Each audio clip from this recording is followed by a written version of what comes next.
Welcome, brethren. Gird now thy loins like men, for we will have to answer to Grammarly.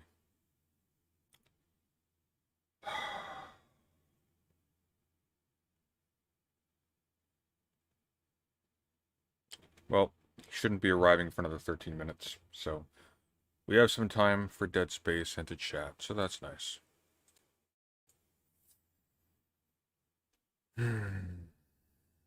I feel absolutely wretched after last night. I think the cherry talk took more out of me than I anticipated.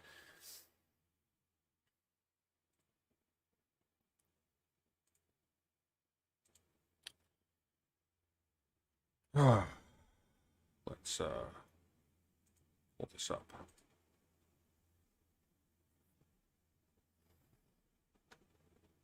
I'll pull Discord over here so I can see it.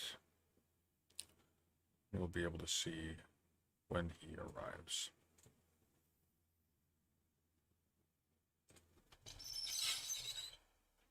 I have no idea. I have no idea what he's going to bring. We will just have to ride the wave.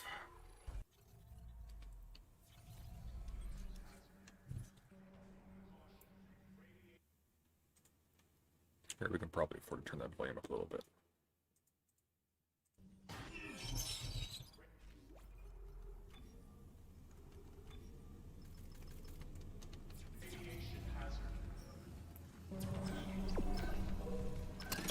Got here. Blades. We don't have much of anything. Caution. Radiation hazard.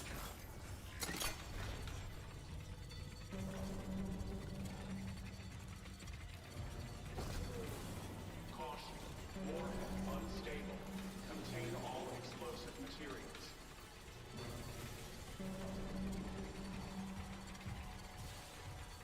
Caution. Warhead unstable. Contain all explosive materials.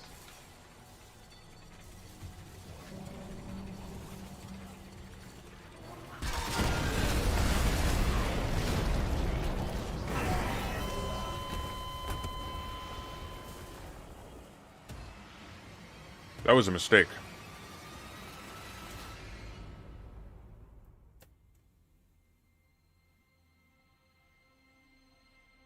By the way, send to your archives channel doesn't seem to link directly to this one.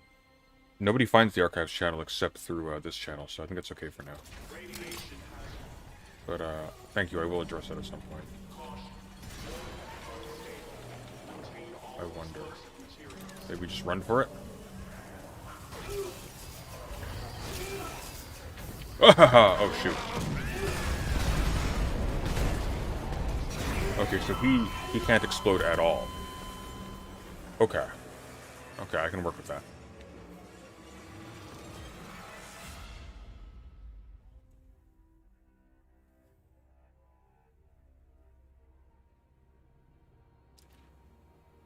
That explosion also presumes God.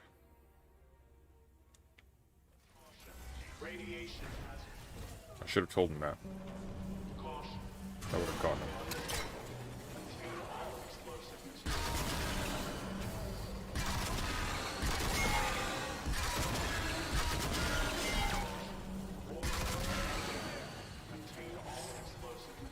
Ooh boy. Can we get you out of here? Get you back here. Caution. Warhead unstable. Contain all explosive materials.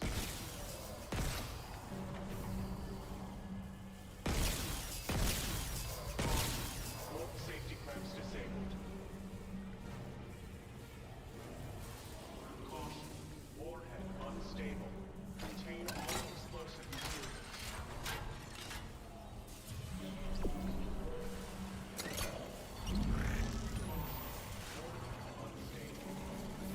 I don't understand. Power required to release warhead. What? Caution. Warhead unstable. Contain all explosive materials.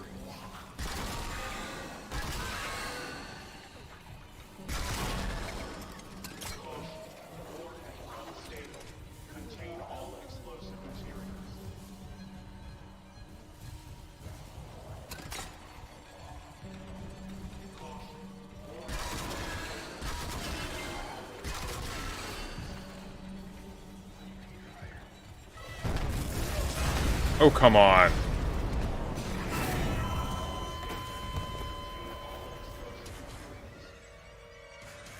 That's not fair.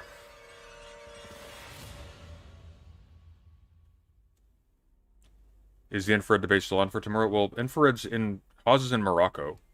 And Vosh isn't back until the 23rd, so it's looking like... We're gonna try and get Vosh to mod. Ah. Aha. Alright, come on. That's it.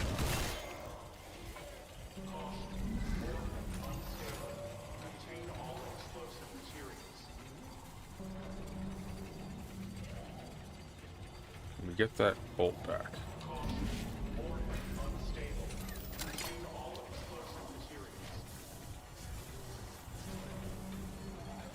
Where'd that bolt go?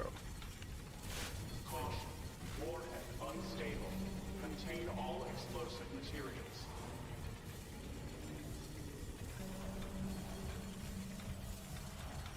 Caution. Warhead unstable. Contain all explosive materials. Haha. There we are. Unstable. Contain all explosive materials.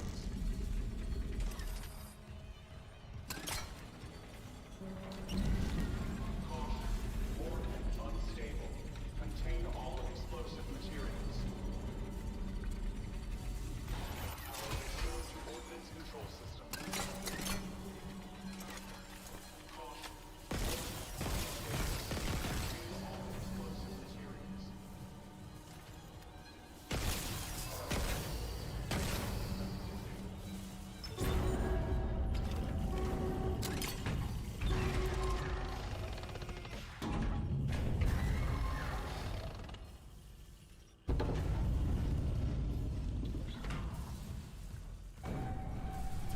Explosive materials. Alerting bridge. Okay, the warhead's clear. Hammond, this doesn't add up. If the Valor was just on patrol, why bring a nuke? And if they had a target, what's out here except us? Yeah, I know. I'm downloading a munitions report right now. I'll clear your route to the engine room. Grab that singularity core and let's get out of here.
I see.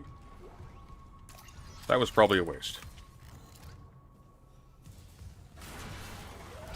Oh, and, looks like he's ready to join. We'll just... Oh!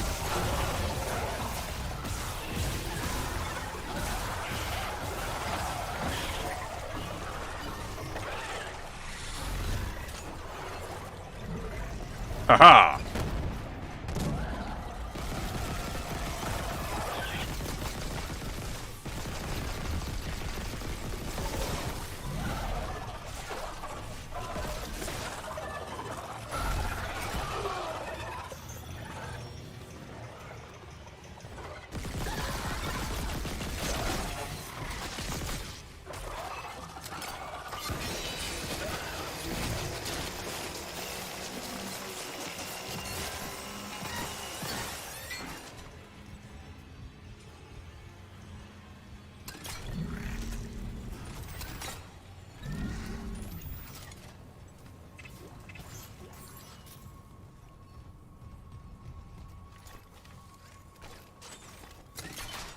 We are not doing good in the ammo department.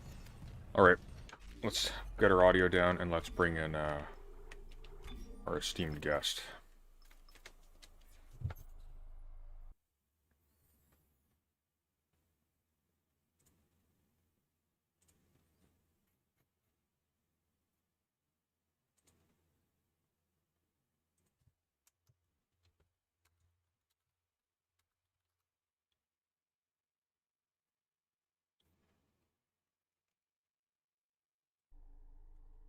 Alright, I ventured a call with him. We'll wait.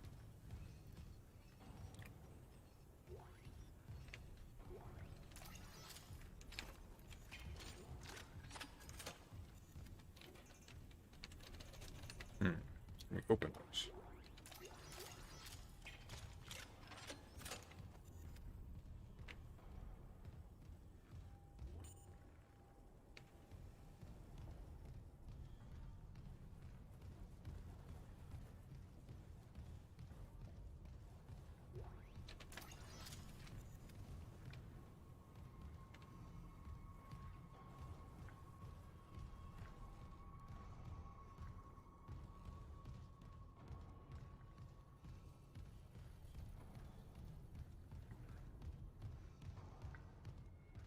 Oh, I see. They're prizes.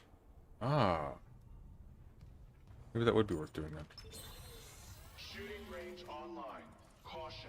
Live fire exercise.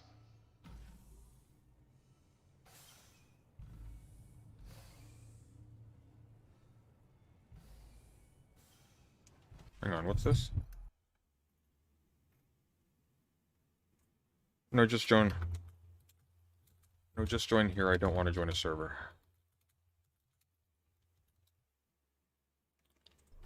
Wants me to join a politics and religion one-on-one server. I don't. Supposed to shoot the blue ones, right? Oi! What's that all about? That's not very sporting of you. Oh my god.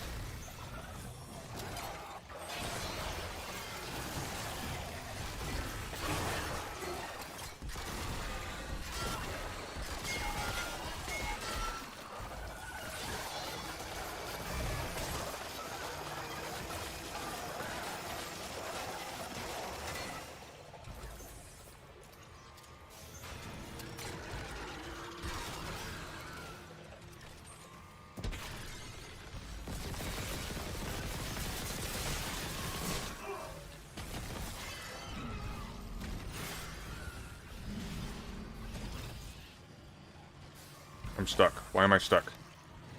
Oh my god. Seriously? Can you instick me? Nope. I am stuck on the environment.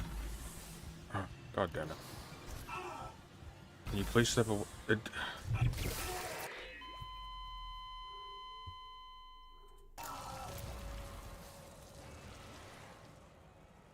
That's just confusing.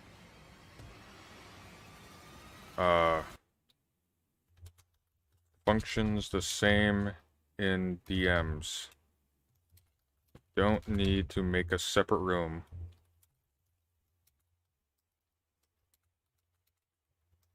For a conversation.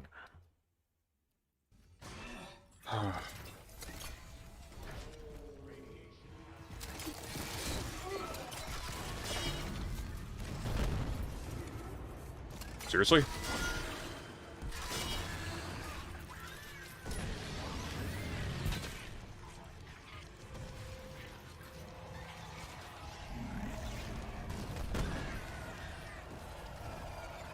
Oh my god.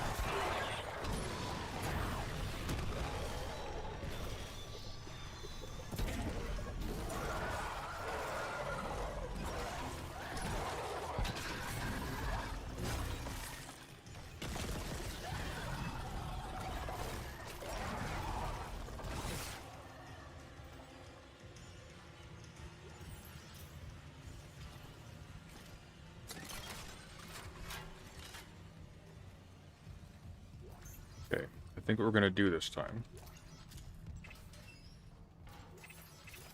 I'm not... Okay, Ultimate Judeo Christian, I'm not joining your server. I'm sorry, that was not part of the agreement. Just answer the call.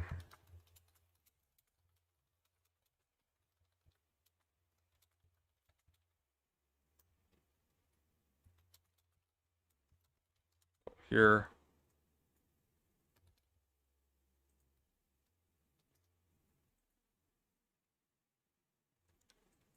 Oh my god, fine, I'll just enter the frickin'... Alright, so I'm joining... What is this?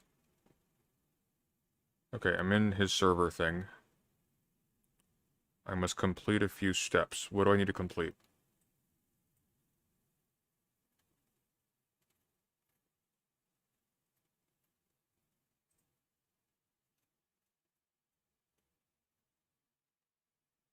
Okay.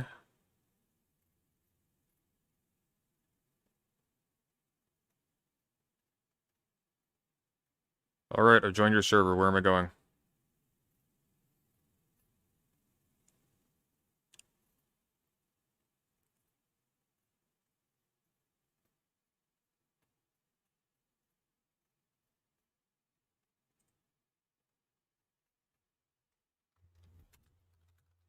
Okay, I've joined. What do I do now?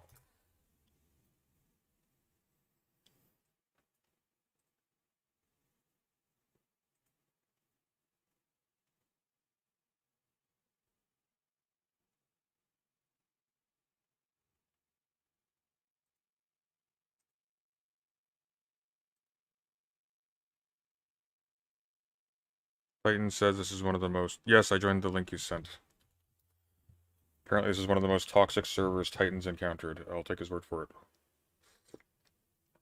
it. Remember, if you break YouTube TOS, conversation's over.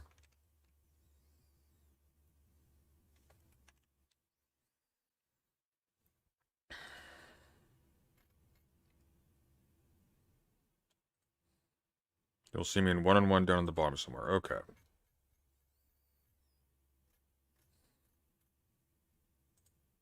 Alright, I'm in one-on-one. I guess now we wait. Okay, let's get this ammunition. Shooting range online. No, don't turn the shooting range on. I don't want... Oh, god damn it. Okay, that's fine. We'll run through here, we'll grab things.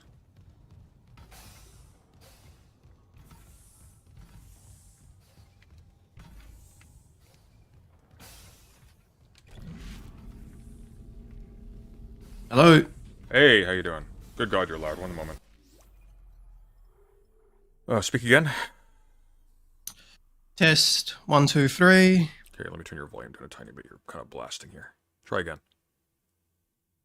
Test 1, 2, 3. Bring up a little- ABC. That sounds good. Chat, let me know if you can hear him clearly. Why are we here?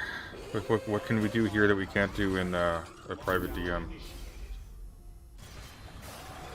Because for recording reasons, I need to be somewhat in a public, visible area. How do you figure? I tried. Because in order to record, Oh, you're worried about legality. I don't know what that means. Oh, then I have no idea why you would need to be in a separate server to record a voice call. I'm just recording my desktop audio. Yeah, we can talk about that later. I do have another debate, as mentioned earlier. Oh yeah, what's that on? Uh, Similar to this, but I think they've pushed it back 30 minutes early. You should let them know that by here it's pushing it saying- back. You should let them know that by pushing it back 30 minutes early, they've presumed God. So it's saying it's live in 112 minutes. So that's how long I've got with you. Works for me. Okay, so I'll get straight into it with my syllogism / argument. Otherwise, I can go into a brief introduction about who I am and what I do. Sure. Why don't you do that Okay. first, just so the audience knows who you are. I don't think everybody was here last time. Okay, this is YouTuber Ultimated Judeo-Christian with obviously a YouTube channel titled Ultimated Judeo-Christian, where I primarily talk / debate about Judeo-Christian / biblical presuppositionalism. I'm here with President Sunday on said topic, so I will present an ultimative to ultimate categorical argument / syllogism for Judeo-Christian / biblical presuppositionalism that can be found within the About page of our youtube.com channel / ministry. I'll just read it word for word. Premise 1. Biblically / awesomely, God's definitionally ultimate truthful love by his sacred theology / revealed theology. Premise 2. God definitionally authorized the Bible / biblicalism from Genesis 1:1 to Revelation 22 to 20 verse 21 per his sacred theology / special revelation. Conclusion. Thus, Judeo-Christian / biblical presuppositionalism follows. So what's your response to premise 1? Can you restate it by itself? I kind of lost it in the mess. I will copy and paste it to you, and I'll read it off there just a moment. All right. Premise 1, to restate, biblically / awesomely, God's definitionally ultimate truthful love by his sacred theology / revealed theology. Your response? So by gods, you mean God is, not belonging to gods, right? Not belonging to God. So gods in the sense of God is definitionally ultimate truthful love. And you establish this by means of his sacred theology / revealed theology. Am I following? Yes, and there can only be one God, definitionally. Respond? If you say so. It's a premise. You could spend a lot of time picking that apart. I just want to see where you go with it. Well, you have to accept premise 1 before we move on to premise 2. Well, they're premises, right? Like, so I mean, we can hold premises in suspension. We can say...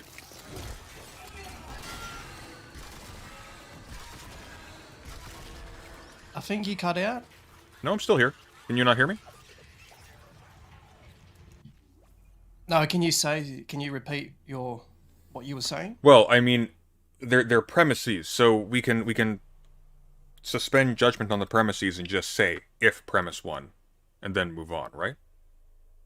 Like, that seems perfectly fair to me. I don't think I need to accept premise 1 in, like, a deep sense. We can just, like, you know, just play around with it. Not necessarily, because you have to accept premise 1, not just grant premise 1, because hypotheticals / if statements references God as he is definitionally ultimate truthful love through his sacred theology / revealed theology. So premise 1 backs the creator-creature distinction perfect being theology, ultimate / brute facts, and God's prescriptive laws of logic / thought. Respond? Are the forward slashes necessary? It just seems like it's making it harder to follow. All right. It is necessary. If you say so, Chief. Okay. Well, I don't want to retread the same ground we did last time, but biblically / awesomely, those don't seem to me to be synonyms, at least in terms of how I've heard them used. Could you elaborate on that? It is a synonym through dictionary.com. So the adverb biblical is biblically- biblical is a synonym on dictionary.com for awesomely. Yeah, and not just through dictionary.com. So the adverb biblically has Hang on, multiple can I? I'm just gonna. meanings. That's news to me. Let me just check that quickly. Dictionary.com. Biblically.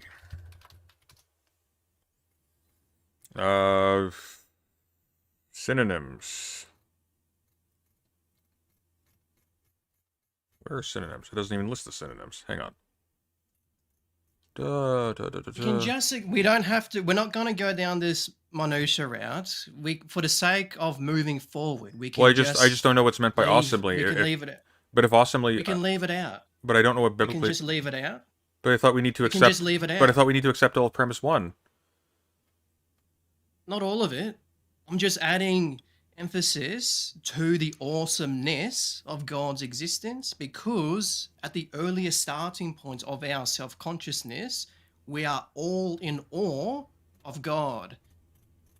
So the following statement after the adverb is the main point here. So definitionally, God is ultimate truthful love. Respond? But he's definitionally ultimate truthful love, biblically / awesomely, right?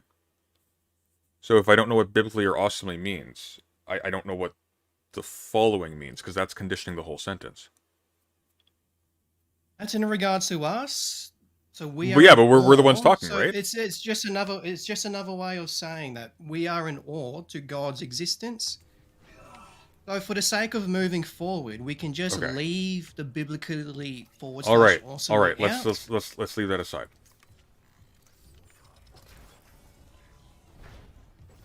So God's definitionally ultimate truthful love by his sacred theology / revealed theology. Can you elaborate a little bit on Respond? what you mean by that? Just so I'm able to follow you, because the language here once again is unusual. So It's not. You can get a PhD. You could get a doctor. Oh no, I'm sure you can. No. Theology. Let me rephrase that. I'm not saying it's unusual professionally. I am quite certain I don't know what's usual professionally. I'm not a professional philosopher or a theologian or whatever. But to me, the language is strange. So for the interest of my clarity, so we can have a conversation, if you could elaborate on that, that'd be really helpful. It shouldn't be strange, because I'm just giving out a definition to God. Well, maybe in And a perfect sacred world, theology, maybe you in a- can, in sacred theology, you could get a THD, a doctor in sacred theology, and then I put / revealed theology. So just in case, for those who don't know what sacred theology is, it's revealed theology. I'm assuming you know what revealed theology means. It's pretty self-explanatory. So in other words, God has revealed himself to us. So revealed theology / sacred theology. It's just a way to squeeze a sentence into a few words. So to elaborate on the creator-creature distinction, the creator-creature distinction truly, ontologically, is dichotomous, because God definitionally is unsurpassable, uncaused ultimate C. Oppositely, ensuing him preceding his procreated, also created Uncaused ultimate temporalities. C. What does that mean? Ultimate C. Ultimate C. Yeah. What does that mean? It's in regards to God's attributes. No. But what does C mean in Cat- that sentence? I'm not sure I understand. Ultimate C. Yeah. Yes. Now, what does that mean? In regards to God's ultimate nature. Oh, okay, fine, but it's in regards to God's ultimate nature, but what does the C stand for? Is that like an abbreviation, or? It's just in regards, it's a shorter way of praising God's ultimacy. Oh, ultimacy. One word. Ultimacy. Ultimacy, right? Yes, ultimacy. Okay, sorry, you were saying that like they were different words. I wasn't. Wait, it sounded like it on my end. But maybe there was a little bit of audio distortion. So God definitionally is unsurpassable, uncaused ultimacy. Oppositely, / contrastively, ensuing him preceding is procreated and created temporalities / contingencies. So to summarize that, Yeah, that's not in the premise, is it? At least it's I'm not seeing the words there indirectly anyways. that's in regards to the created creature distinction, Okay. which I put in brackets. Gotcha. So I'll just go into more detail, and you could interject Sounds good. any time. All right. Biblically / awesomely, God's definitionally ultimate truthful love by his sacred theology / revealed theology, truly ontologically dichotomizing the creator-creature distinction. Hence, biblically backing Genesis 1 verse 27, Deuteronomy chapter 29 verse 29, 1 Corinthians chapter 2 verse 1, 16, Psalms chapter 19 verse 1 to 14, Romans chapter 1 verse 17 to 20, Romans chapter 2 verse 13 to 15, and 2 Peter chapter 3 verse 9. So emphatically, the creator-creature distinction truly, ontologically is dichotomous because God definitionally is unsurpassable, uncaused ultimate C. Oppositely, / contrastively, ensuing him preceding his procreated and created temporalities / contingencies, proving God's prescriptive law of excluded middle, i.e. A or not A, including Tony Robbins' law of polarity, i.e. opposite of B is not B, rightly adversely, trichotomies, abstractly / subjectively, with absolute nothingness, aka in Latin philosophy, ex nihilo nihil fit, trichotomously third is absurd because God logically, rightfully, inversely, contradictionlessly exists by his sacred theology / divine revelation. Thus, a true ontological dichotomous creator-creature distinction follows. Also, stuff cannot causelessly spawn from absolute nothingness or facts for the brute contingency anent instant actualization because beings are irreducibly complex, e.g., the biblically / awesomely absolute aesthetical God / mind of spiritual fire. Therefore, mindful causes, provisions, codependent effects. Biblically affirming Genesis chapter 1 verse 2, Deuteronomy chapter 4 verse 24, and Hebrews chapter 12 verse 29. Therefore, God's absolute aesthetics makes him greater than an abstractly / conceptually blind God, later actualizing visuals.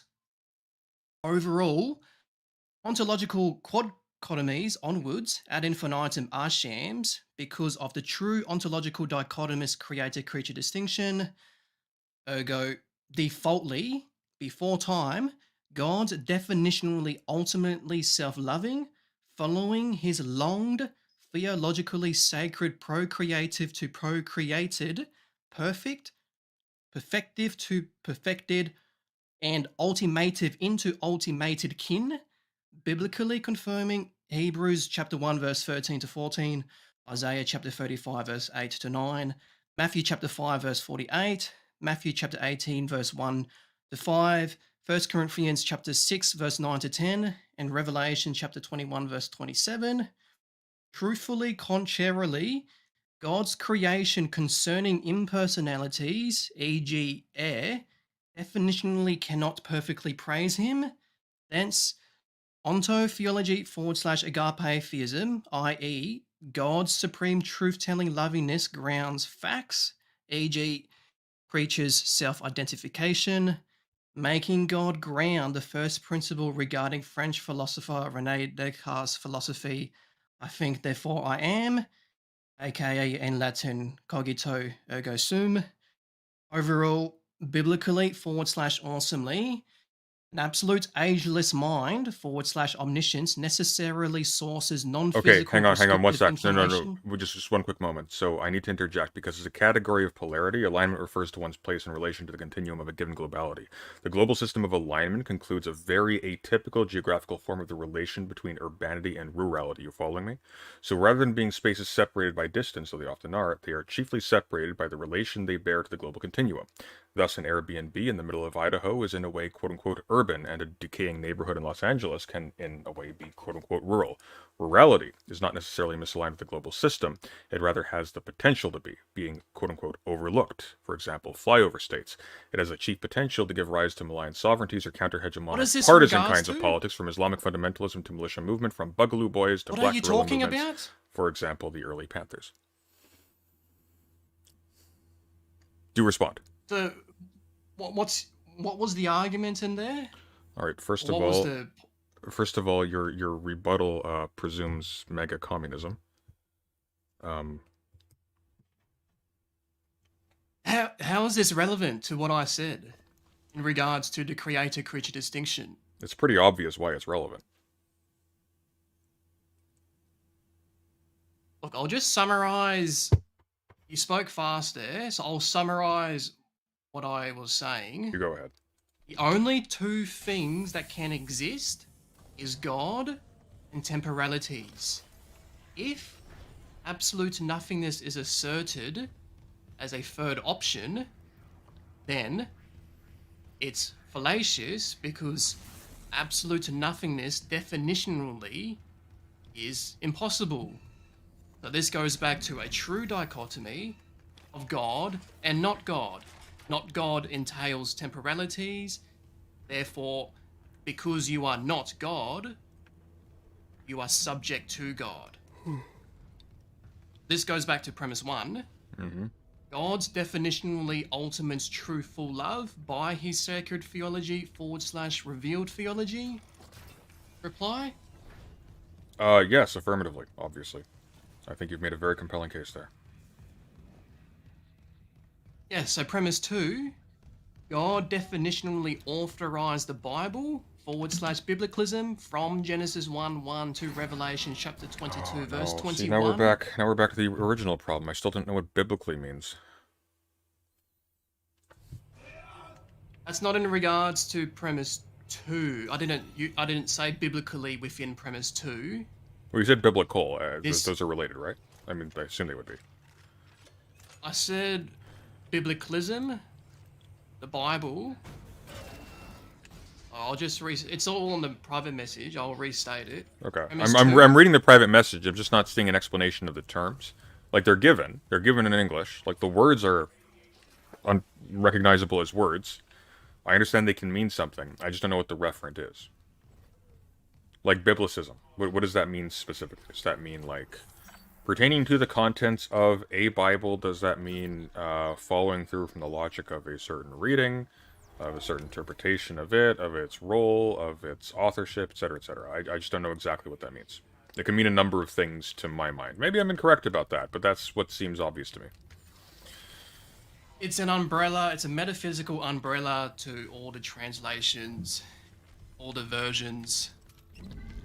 So to justify premise 2, firstly, to understand the justification of premise 2, Genesis 1:1 biblically must be stated. The first sentence of the Bible, CSB, Genesis 1:1, In the beginning, God created the heavens and the earth.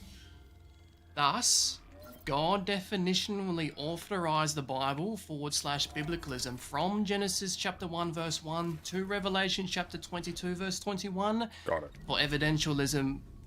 Yes. No, I said, Did I you said, I want said, to I say- said, I said, got it. I am picking up what you're putting down. So, premise 2 supports evidentialism / epistemic foundationalism. 2 God's kin, ensuing the Bible / biblicalism being the top-selling book worldwide. www.guinnessworldrecords.com 2021. And Judeo-Christianity / Christianity being religiously dominant worldwide. www.worldpopulationreview.com 2023. Backing God's sacred theology / special revelation. More base. No, you're cutting out there a little bit. Getting a little choppy.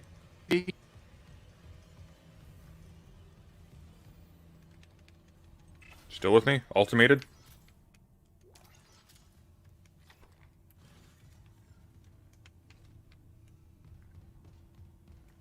Hello?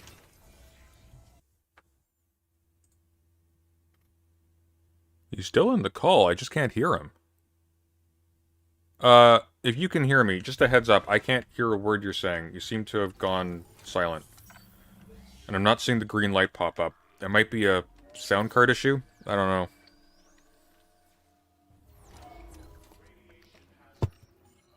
Hello, hello? Can you hear me now? Ah, now I can hear you. There we go.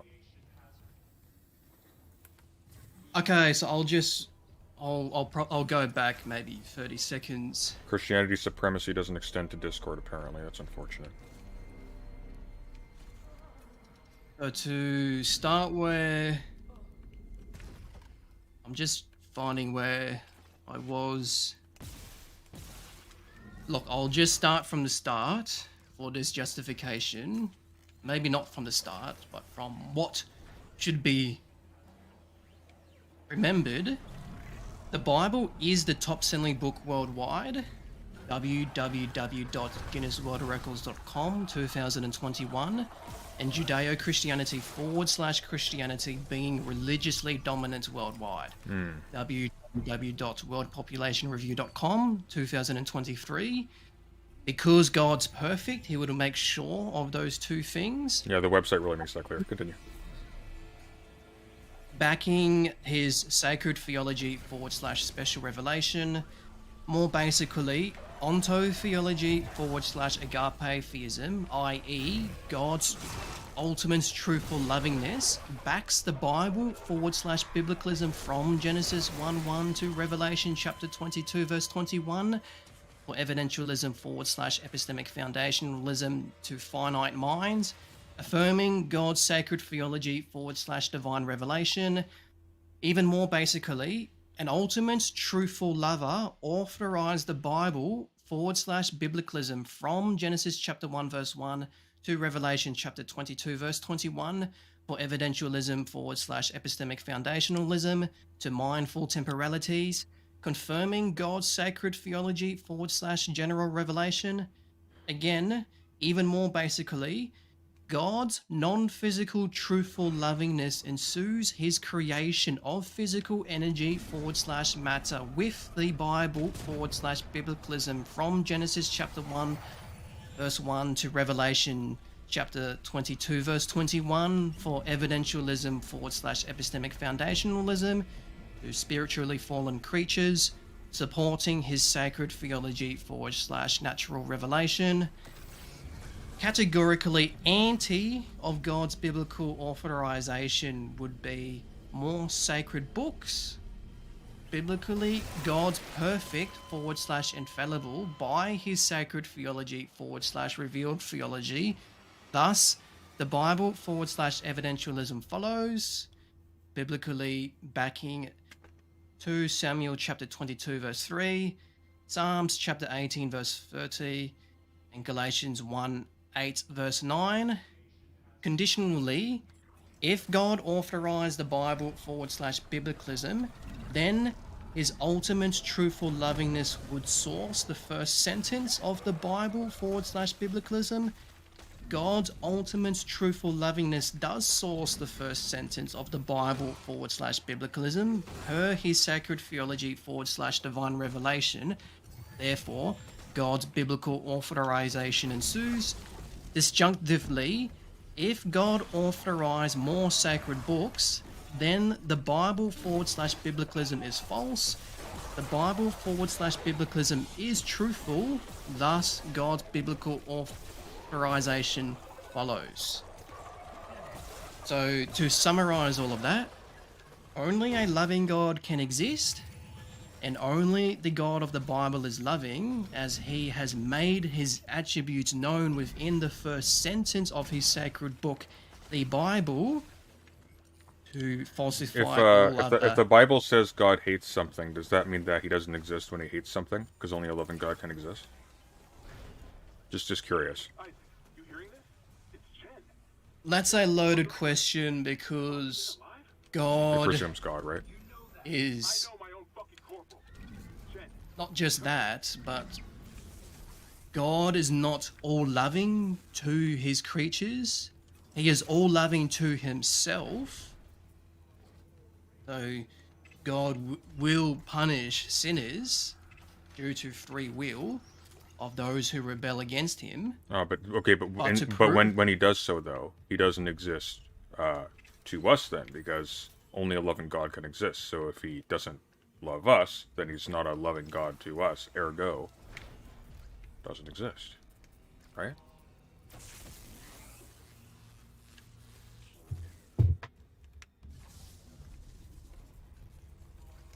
So you're kind of a conditional atheist. I'm not. Oh, God is... for my argument yeah. to be sound, I reference God's ultimate truthful lovingness. So because God is ultimate truthful love, he would make this known to us within the first sentence of the Bible, because creation entails a non-physical ultimate God. Creation entails love, because energy / matter entails water, electricity, oxygen, etc. And creation would entail God's epistemic foundationalism of the Bible for humans to cross-reference facts.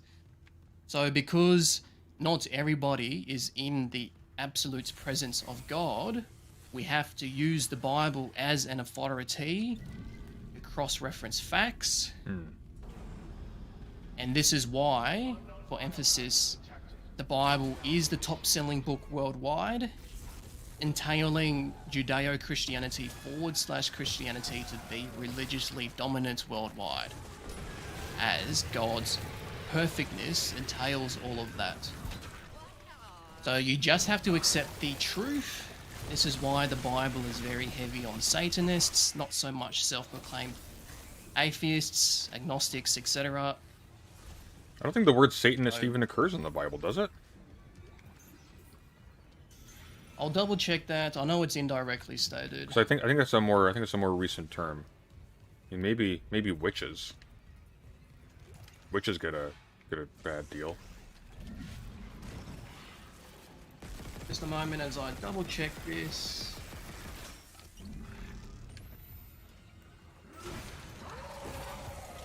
Oh boy. Sorry, not you. It's gonna take too long because I only looked up one translation. Well, I think you can just go to Bible Hub and it would- should show most of them. That's right, I'll do that.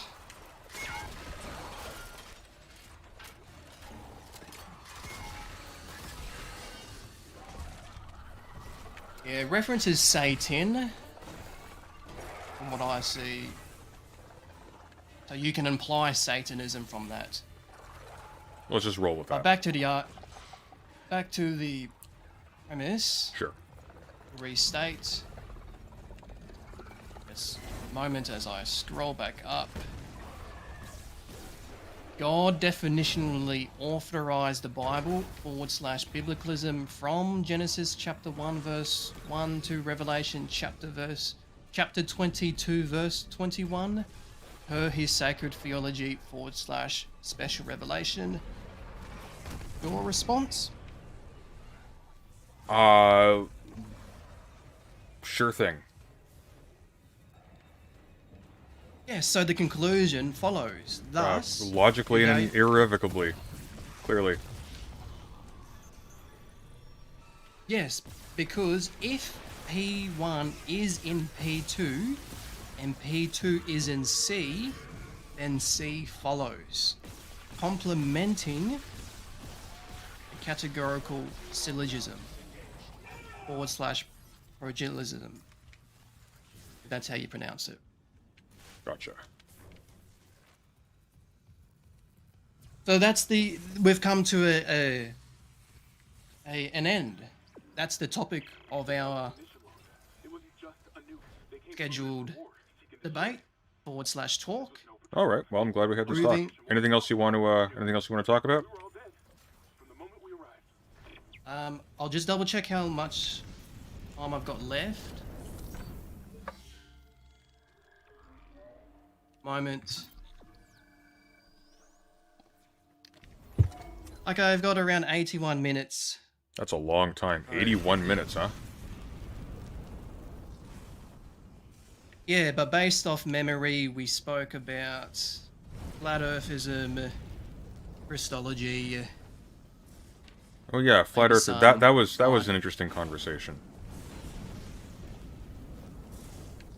Let's do more of Yes, my position still stands that the Earth is not spherical. It's cylinder, but that can be left for a different time. that. There were some people who wanted to know, where in, I guess on orbit, where geographically is Christ at this moment? I don't know with exact details. Fair enough. But Jesus will return. He will come shouting that of an archangel, where some of us will be taken up, meet him, where he will have many crowns, flaming eyes, and a robe dripped in blood. A And then robot from dipped there, in we'll blood. be It's like the taken- worst kind of robot. A robe Oh, a robe. Sorry, dripped in gotcha. blood. And then we'll be taken up so high that the universe will look like a dot. And the Bible states this. I can't remember the chapter and verse.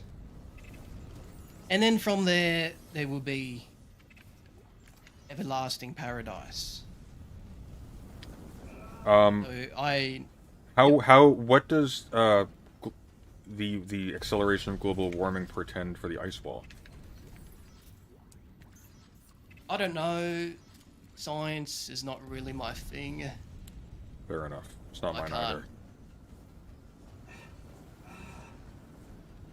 Yeah, so that's a bit about on what's going to happen when Christ returns. And based off the revelation God is giving me, I am his best friend. Hence my username, Ultimated Judeo Christian. So God, right now, as we have been speaking, is touching the left side of my head. So it's not a visible physical force, it's an immaterial, tangible force. Oh, you weren't joking about that. No, I'm being serious. And as I've stated to many people, if you want to verify my identity of being God's best friend, then just ask God. And he may reveal to you through his eternal power or special revelation that I am an ultimated Judeo-Christian. So I see. I have chosen this path because I love God with all that I have. I have chosen to live sinless in accordance to what God wants from everybody, unfortunately, people will perish due to free will. However, Judeo-Christians who are in the Book of Life but are not in Judeo-Christian perfectionism will be in God's new kingdom. So those who are in the Book of Life are perfective to perfected Judeo-Christians. And the Bible references this, that there will be no sin in God's new kingdom, and every knee will bow. So some people may think it's all fun and games now, but the lake of fire is not a glorious place, because there will be weeping and gnashing of the teeth. So to give you some perspective on how serious the lake of fire is, the devil will be weeping in there. So for an ex-archangel to have I the got to level ability with to you. The whole Lake of Fire thing kind of sounded serious enough by itself. You didn't really need to embellish on that. Hammond's vitals, they just flatlined. He... You know, But unfortunate, yep. Oh my god. Daedalus Media says that God told me herself that she is my best friend. What do you say to that? Fuck! The Valor's gonna blow! Go! Who said that? Chatter. What was the name, the username? Daedalus Media. For the $2 US, thank you very much. Don't be mean, kids. Yeah, that's contradictory, because God can only have one best friend, and that is me. He's got you there, Daedalus. And God has revealed this to me through his special revelation and eternal power. And I know, because I love God so much, that it would be a shocker if somebody loved God more than me. So to give you an understanding on how much I love God, and this may be disturbing for some people, it is... Just don't break TOS, okay? It's yeah. So hypothetically, if there was a scenario where I have to be put in omnipotent eternal pain to keep God alive, then I would do that. So just to break that down, this is pure hypothetical. These are some of the things I have to think about.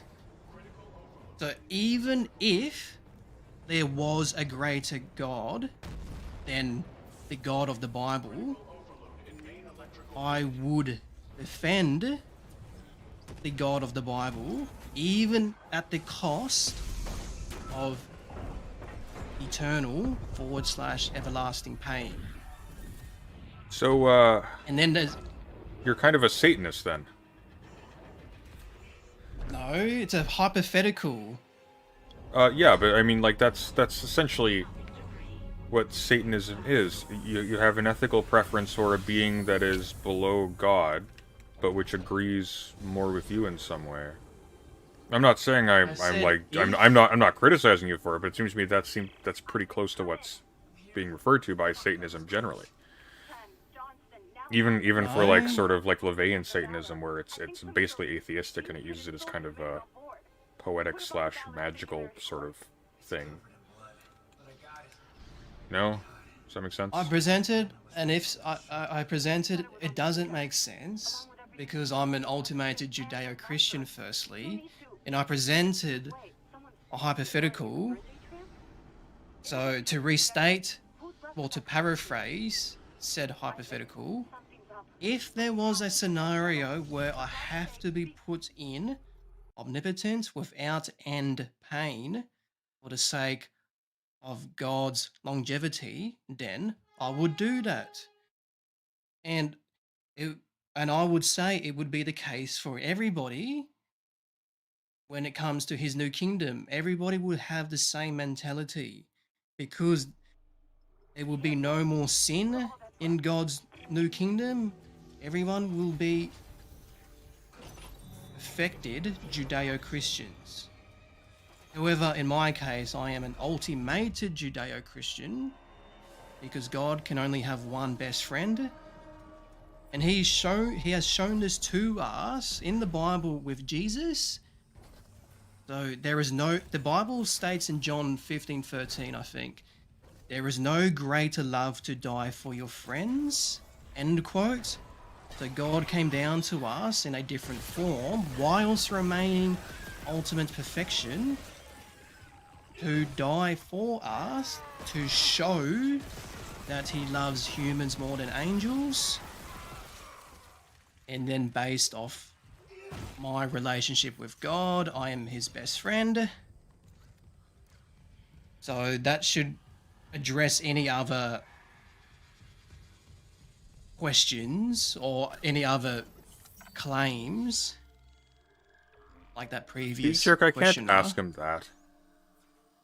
Oh my god. Thank you for the $5 though, but like there's a limit. Alright. Okay. And to give and to let you know what you're missing out on, and those who are in the not in the book of life, the greatest reward. So I would say the greatest reward obviously would be to experience what it would be like to be God. So it says in the Bible we can't fathom the reward. Okay, D-Jerk wants me to ask this. I'm trying to figure out if this is even... Oh my god. Yeah, no, D-Trick, I can't ask that, I'm sorry. We're crossing a line somewhere, I'm not entirely sure where it is. We can end any time if there are any. Oh no, it's okay.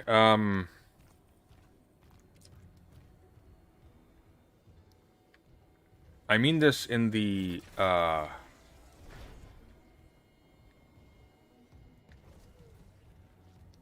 reevaluating my responsibilities here, given this is a live stream. Okay.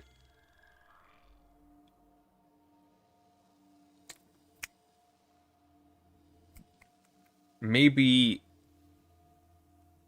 Oh, God damn it. Can you ask the one from the other dono at least? Let's see. What was the other dono? I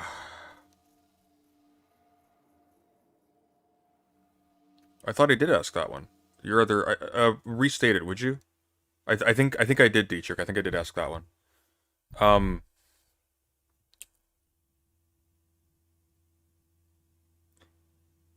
Okay. I'll try to put this delicately. When you say best friend, are we talking platonically? You need to put that in. I know what that means, but You know what that question? You know what platonic friendships are, yes? I haven't heard that phrase, platonic friendships. What do you mean by that? Non-sexual friendships. I gotta keep this. I don't want to really go into that in regards to Just sexual. give me the peace of mind that the answer is, it's not the opposite.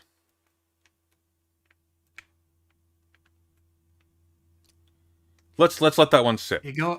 Okay. I think we're going to, Oh, was there anything else you wanted to talk about? Flat Earth? I guess you're not into science. What's your take on the moon? Was there a moon landing? I don't know. Even that. Politics, science. It's just not my interest. Fair enough. I'm too busy on my ultimative arguments, Got it. theology, philosophy. And I don't blame you. Okay.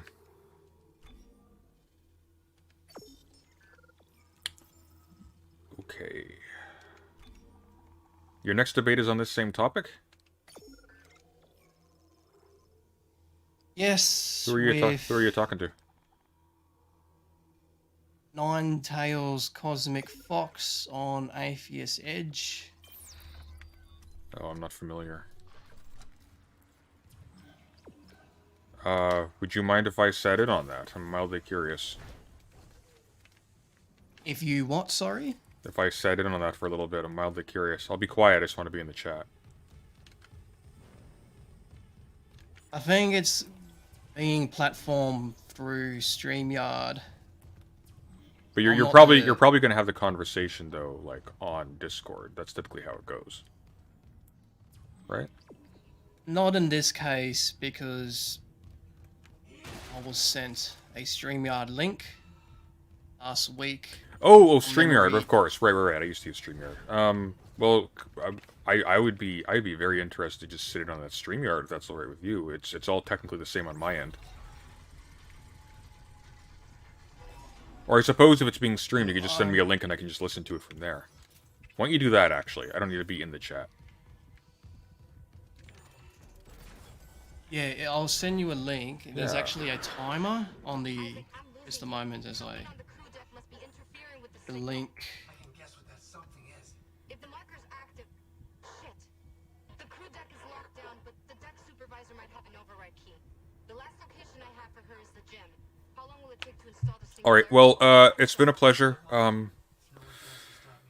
Have a good debate. Ultimated Judeo-Christian. I'll put a link to your channel in the segment when it goes up as per our agreement. Good luck with your next debate. Thanks. Just lastly, based off our earlier messages, you will be having YouTuber Ultimated Judeo-Christian listed. Not too fussed about the link. I'm more fussed about the wording of the title of your video. Well, I'll tell you what. When I publish it, I'll send it to you, and if you have any issues or questions, you can just let me know. Sound fair? Yes, that's fair. I will post this. I will post it from my side later on, so it gives time for your audience to re-listen to it on your channel, and then if they want to listen to it again, they could watch it on my channel, because re-listening videos doesn't... I don't think it adds view counts. If somebody has on repeat a video, YouTube may only register one view, or only note down one view. Maybe I'm wrong on that, but that's a reason why. I have no idea. Okay, well, thanks for having me on again. You have any last words? Otherwise, I will leave. Nope. I think I'm satisfied.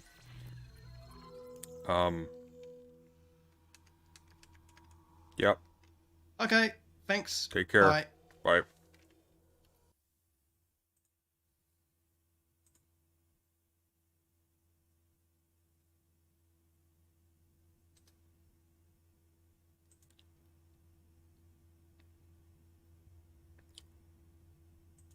Well, that was a thing. Here, I'm gonna go to the debate. We're just waiting for it's live in 63 minutes. Okay, well, I guess we'll go for another 63 minutes, and we'll see how that goes for a little bit. In the meantime, we can make some more progress in Dead Space. Oh. And I'm anticipating I'll have the Kyla response launching on Wednesday. I lost an entire day with the... What the hell? I lost an entire day with the Cherry Talk. That was up to like 5 a.m. It just wouldn't end. Oh my god. This is a surreal nightmare. Yeah, I can do call-ins. Thank you for the $5, Adrian Fraser. You ask, I was going to ask a question about why anyone would love a being who wants us all to bend the knee, but I was too slow. Well, You have to understand in these contexts, even leaving aside all the weirdness specific to this person, bend the knee doesn't mean being servile to like a human-type master. It's a little bit more convoluted than that.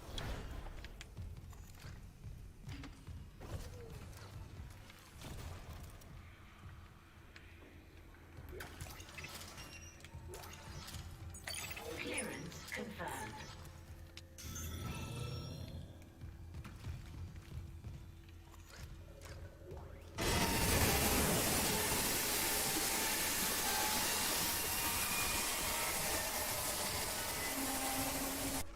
Did you watch the recent Kodology /FT6 player talk? No, I didn't. Is that worthwhile?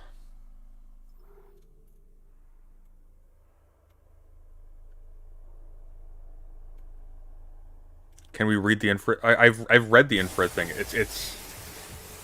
It's actually nonsensical. There's nothing to talk about there. Like there's no. It's like reading Moldbug. He just rambles. It's just actually meaningless.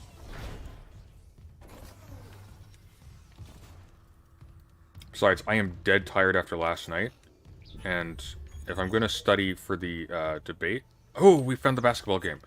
If I'm going to study for the debate, it's going to be on the Donbass and on Russia and Ukraine. Entering zero gravity.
Ah, you bastard.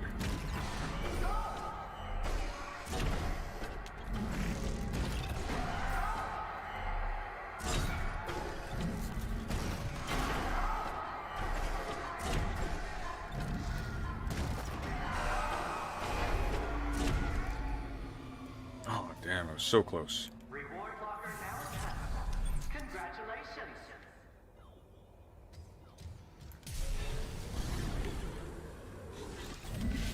Got a battery for some reason. Okay.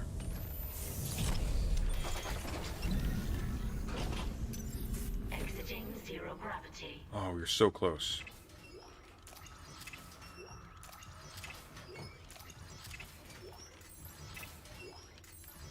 We'll come back. We'll come back.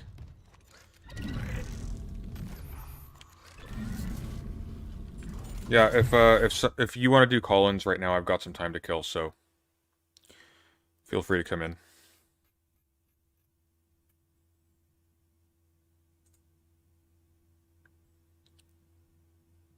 You'll just have to enter the server if you're not already in. If you are not in the server, you can DM me and we can talk to the DMs.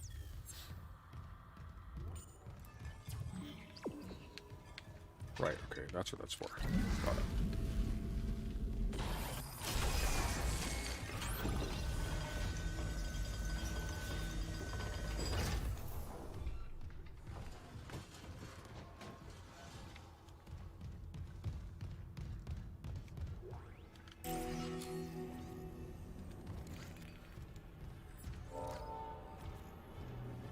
That's a scary sound.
Oh, new schematics. Nice.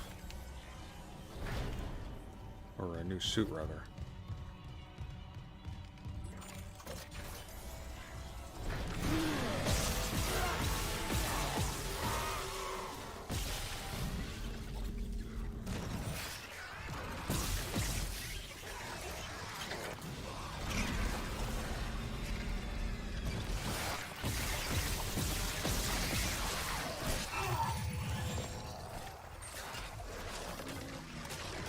Uh-oh.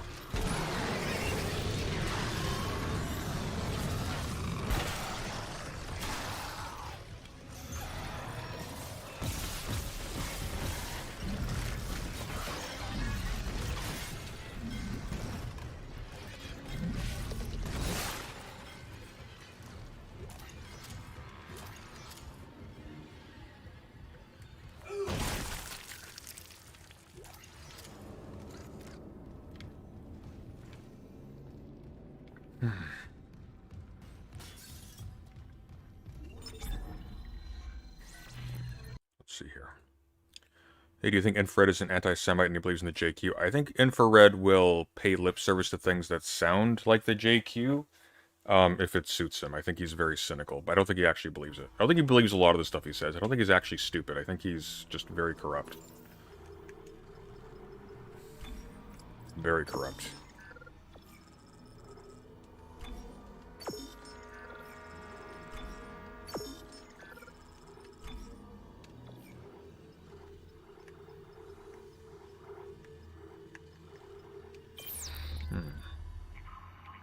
Thank you for the $4.99. Who was that? Gavin. Appreciate it.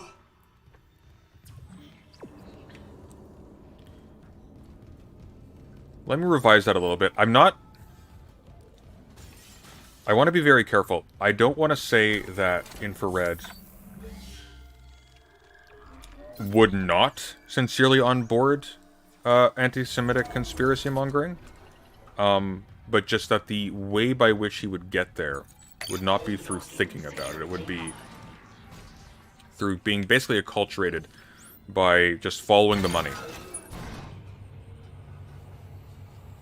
Is it okay if I say something offensive as long as I see joke afterwards? No, it's not. Not here.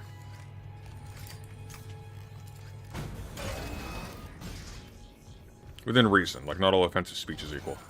I built your shit. It didn't work. You're not gonna hurt anyone else. Oh, Mr. Temple. I'd say your usefulness has run out. Mercer! Still alive, Mr. Clark. I'm still denied convergence thanks to this ingrate. Mercer, wait. Tell me. I want to understand. What is convergence? But you already know. Dead or living, we all feel the marker's true purpose. Don't you want to be reunited with the people you lost? Yes. Then why not with me? Mr. Temple has refused. But we are so close. Everything that has happened on the Ishimura is just the beginning. When you put it that way, you and your marker can go to hell. Shit.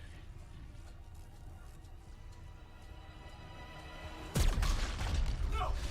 God damn it! And a slow death in stasis.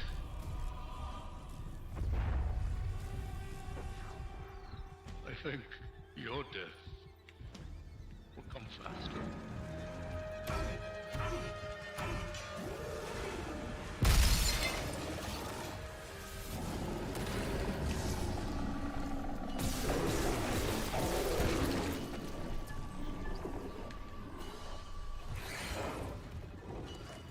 What? I don't get it.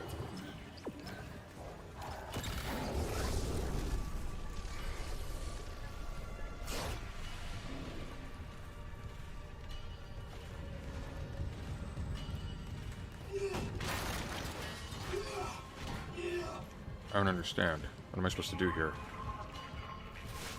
Oh, I see.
Okay. Okay.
Alright, let's just finish farming this room.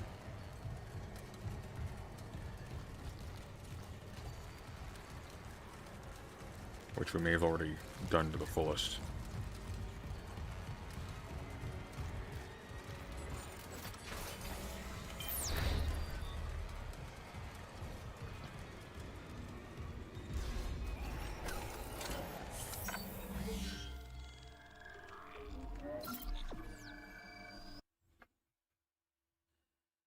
Alright, let's see. 43 minutes, huh? Oh, what the? Oi! I am saving!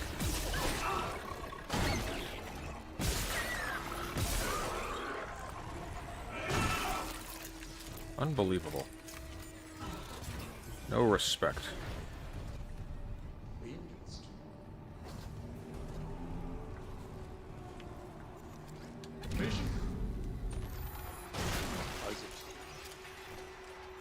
Symptoms.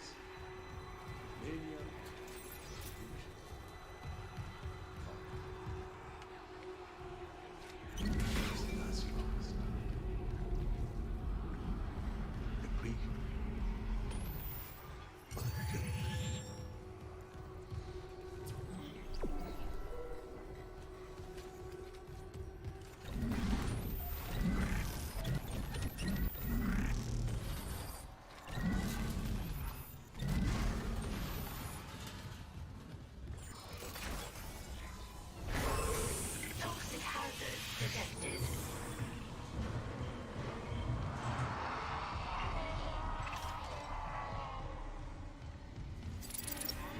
Hang on, did I get that thing in there?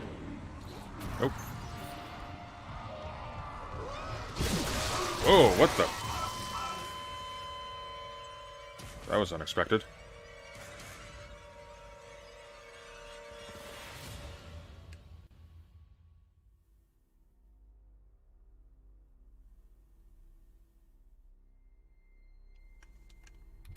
Here, let's see what's happening in, what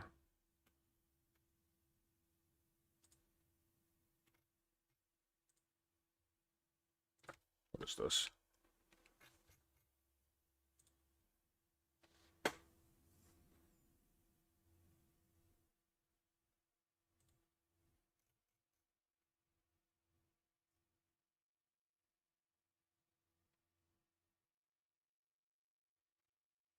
I see, okay.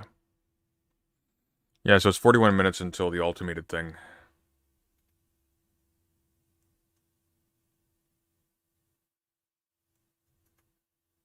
Okay. Well, I guess in the meantime, we can take a look at something else. Let's see here.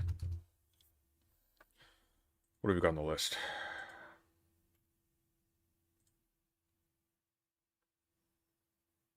Somebody mentioned the Kidology and FD signifier thing. Maybe we'll look at that. Oh, that was from today. Alright. Well, let's do that then. Oh.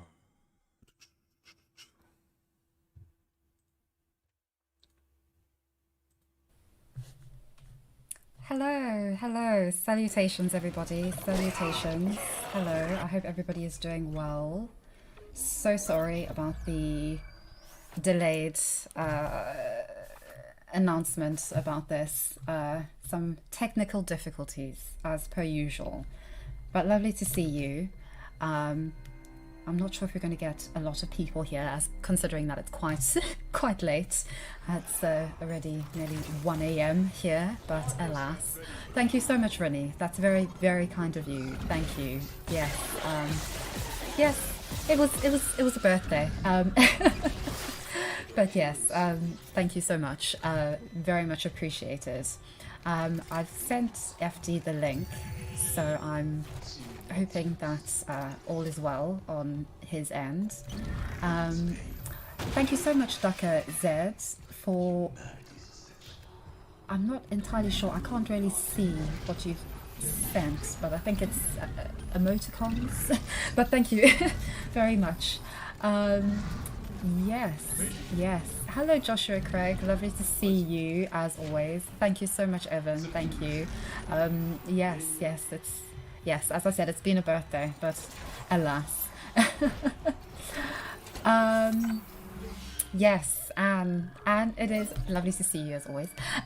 Yes, it is finally happening.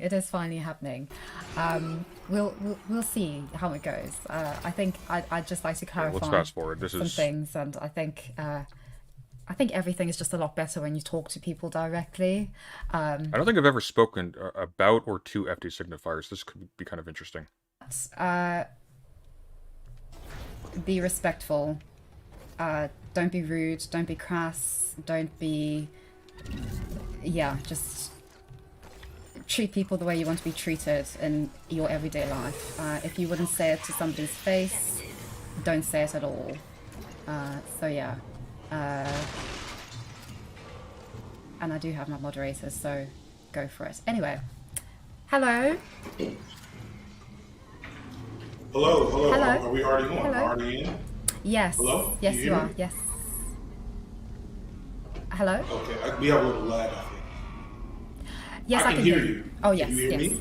Yes, I can hear you. Yes, perfect. Yes. How are you? I am okay.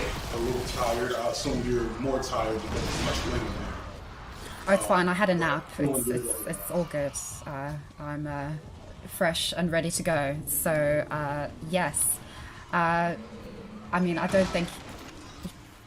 if you'd like to introduce yourself, you're more than welcome to. I don't think you need to. I think you are a legend in your own right on the internet, and at least in the sphere of things.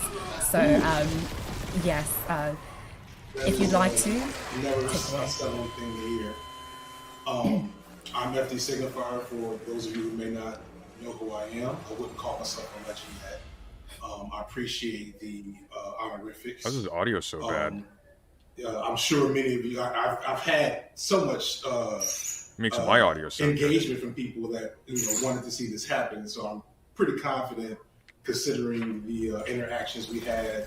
I guess that's about a month ago. That everybody knows who I am. So yes, we don't have to waste a lot of time. Okay, good. Okay, good. Well, I'm sure you have lots of questions for me. Just fair warning.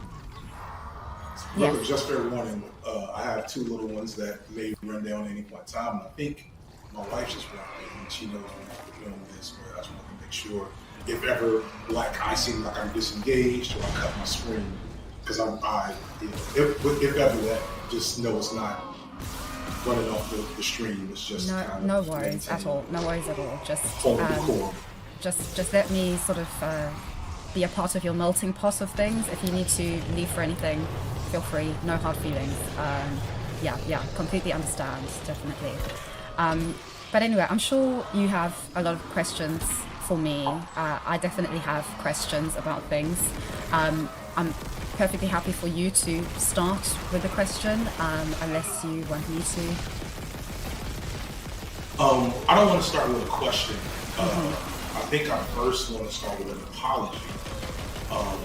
It's something I did at the end of the critique video, but I don't think, I know that not everybody caught it, because that's just the nature of how we watch content. Most people watch content for the thing they're looking for most, and thus get out of it what they are looking for. But I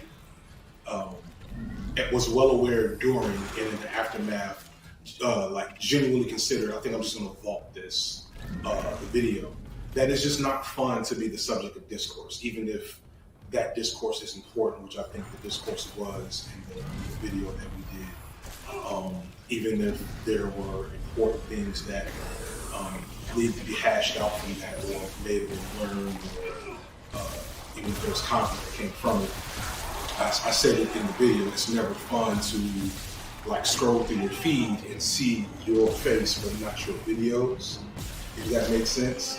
It's something that's happened a lot to me. And I said in the thing that this was not kind. This is not nice. We're going to try to be nice, but this is not going to be nice, but we're going to try to be kind.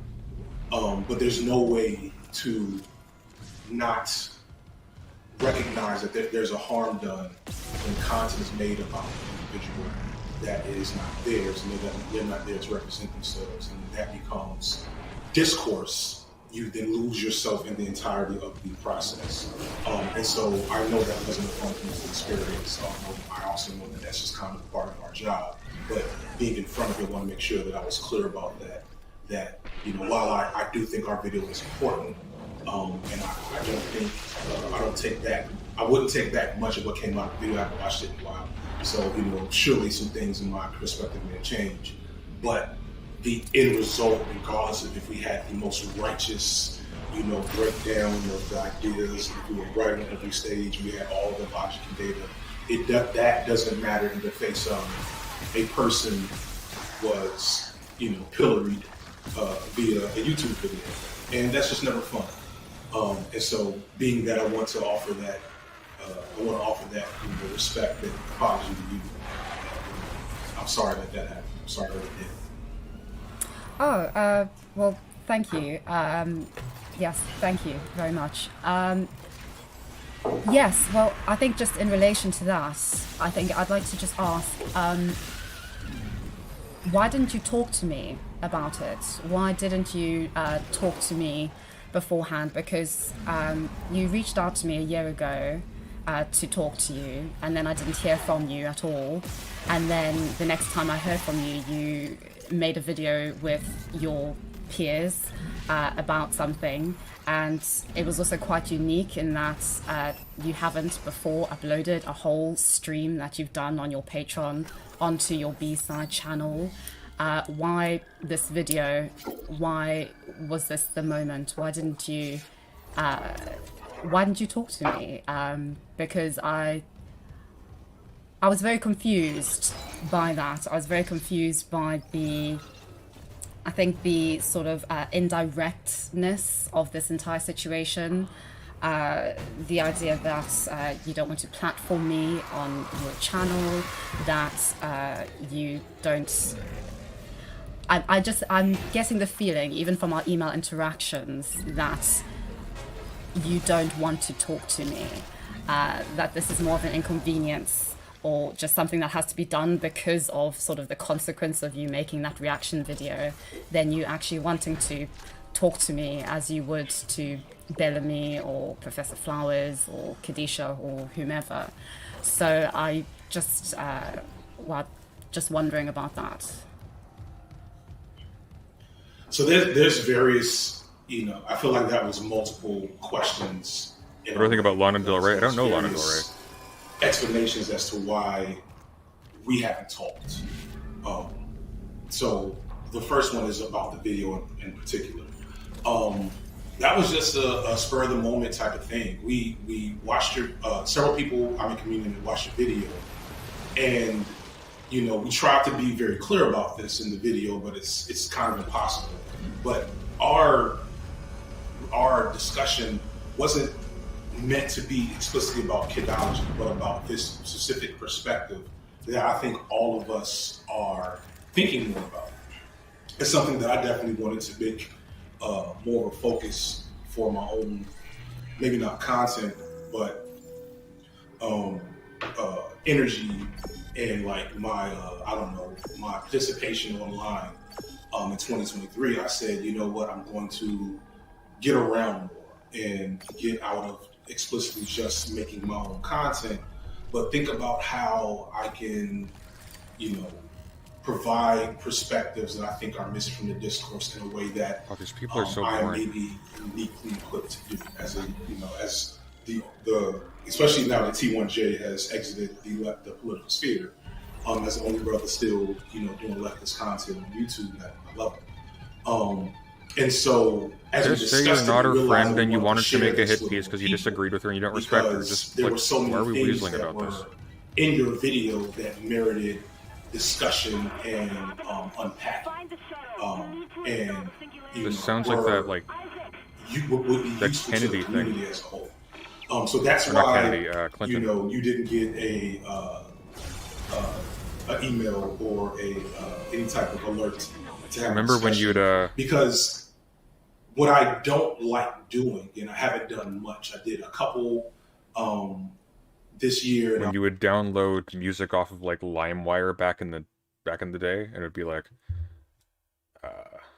my fellow Americans, I did not have sexual relations with that woman. I did, however, go to somethingclub.com. Remember that? I was like, yeah.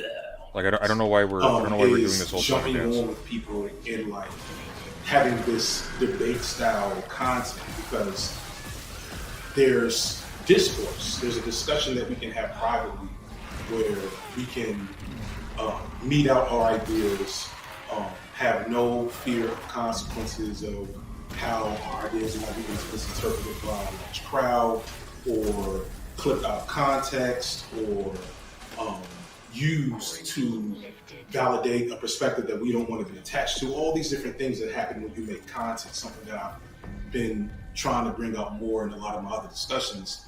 And then there's two individuals having a conversation about their ideas.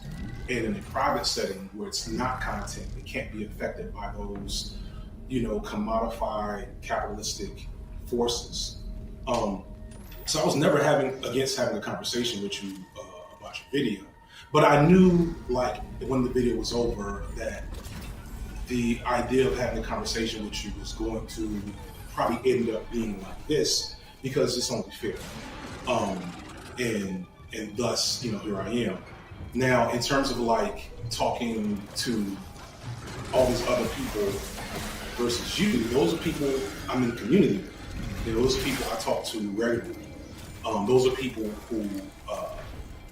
who there is enough meeting of the minds, enough connectivity in our political ideologies that it is a different type of conversation around conflict and disagreement. And I would have those conversations in private, via screen if necessary, or through text chat. Because once it hits this screen, once this camera is on, it becomes entertainment, regardless of what we think we're doing or saying, or how we feel about what we're saying, or the perspective that people might have on us, or the perspective we have of ourselves. It is entertainment. It is. I don't know if I saw your tweet. I thought it was really cool. You watched the video. I talked about the culture industry, and that's what this is. And so, for me personally, I'm kind of at a point where I have the privilege of picking and choosing when I want to interact with this format, with this framework. And so, with you being the person I'm not in community with, it was just kind of like that's just a reality of the situation. One thing I got from watching, because I watched chunks of both of your responses, is that there's maybe a sense of I don't want to put words in your mouth, but there is a sense of maybe hurt in that there was maybe a possibility for us to be in a community together, and then that didn't happen. And I don't want to. I always want to be clear that that's mostly because I am really only interested in being, especially when it comes to YouTube content, in being in community with other leftists, Black and otherwise. And that was not a personal thing. It was just a consideration in terms of what I think is best for my presence online. And not wanting to compromise, your stance position. If I recall, you talked about when Foreign reached out to you. And I think you misrepresented how that conversation went. And I won't put Foreign on the spot to clear it up. But my understanding is, he asked you about your where you are politically, and you didn't respond to him, is what he told us. He didn't ask me where I was politically. He did. I mean, I'm happy to show you the emails. Yeah. So how did that situation happen from your perspective? Because I've only heard from Foreign. Yes, well, in the email, Foreign just reached out to me. He'd signed up to my Patreon and just reached out to me and said, look, we have this community on Discord of creators. Would you like to join? I said yes.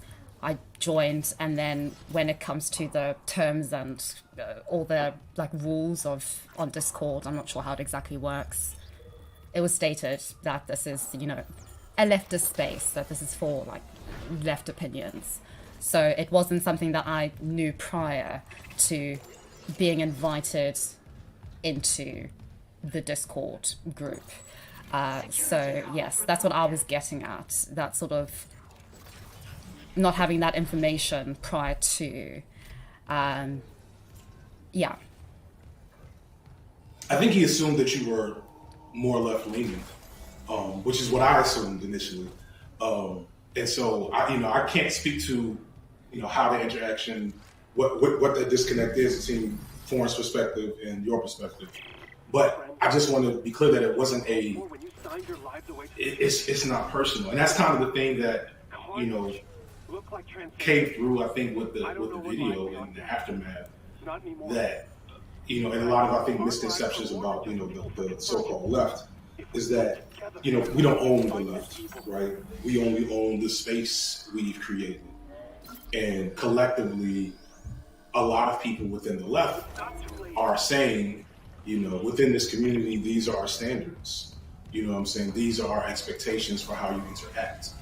Or how we require what we desire to make sure people feel safe within our community. People feel like they belong in the community. And, we have trans people in our community. We have, hardcore leftists across the spectrum in our community. And so it would have been unfair to you, let alone, issue in the space, which is not perfect, by the way. It has conflict, is the irony. has lots of conflict, to have said, all right, we also, we're going to bring in a person who's apolitical, you know what I'm saying, into sharing the space. So yes, I just want to be clear about that, because that was something I felt, I won't say bad about, but like I don't want it to feel like there was a malicious or a ill will towards it. It was just like, well, we are doing this and you are doing that. And while I remain subscribed to your channel and watch your content, it's different. Yes. I mean, I don't think you were malicious, but I do find it quite contradictory, because I think that when it comes to at least what I see of your content, and I see your content just on your sphere of things, it is about really trying to connect with people, surely, in order for people to realize this sort of vision that you have of not just the internet, but the world at large. And I mean, if you're not willing to engage with the very normal perspective or the apolitical perspective, or with other people who are like saying she has an willing apolitical to perspective, speak with and you then engage she with you, then I don't gives really opinions see on specifically political topics. you getting any further along than it merely being what I see it as being, as just She thinks it's a get out of jail free card. You can just say whatever you want. Which and was nobody one can of hold my you to account because you're critiques apolitical. of It's the just left, dumb. that it is very cliquey, and I feel that your description now of your sort of collective of creators, you're in a space, you have the same ideas, it isn't perfect, but it wouldn't be fair to have me involved in it, sort of immediately projecting me as the other, especially when none of you have actually ever spoken to me and never actually asked me about my views, and just sort of had these assumptions about my views. Even this assumption, I mean, at the beginning of your video, you assumed that I was British just because of how I speak. I mean, it's just these things which I think this whole situation just would not have happened if we just talked. So, I mean, there's again, like, varying things to engage with. This is a clique. We are in the clique. I think we admitted that as much, like we're watching your video. We organize explicitly for specific reasons.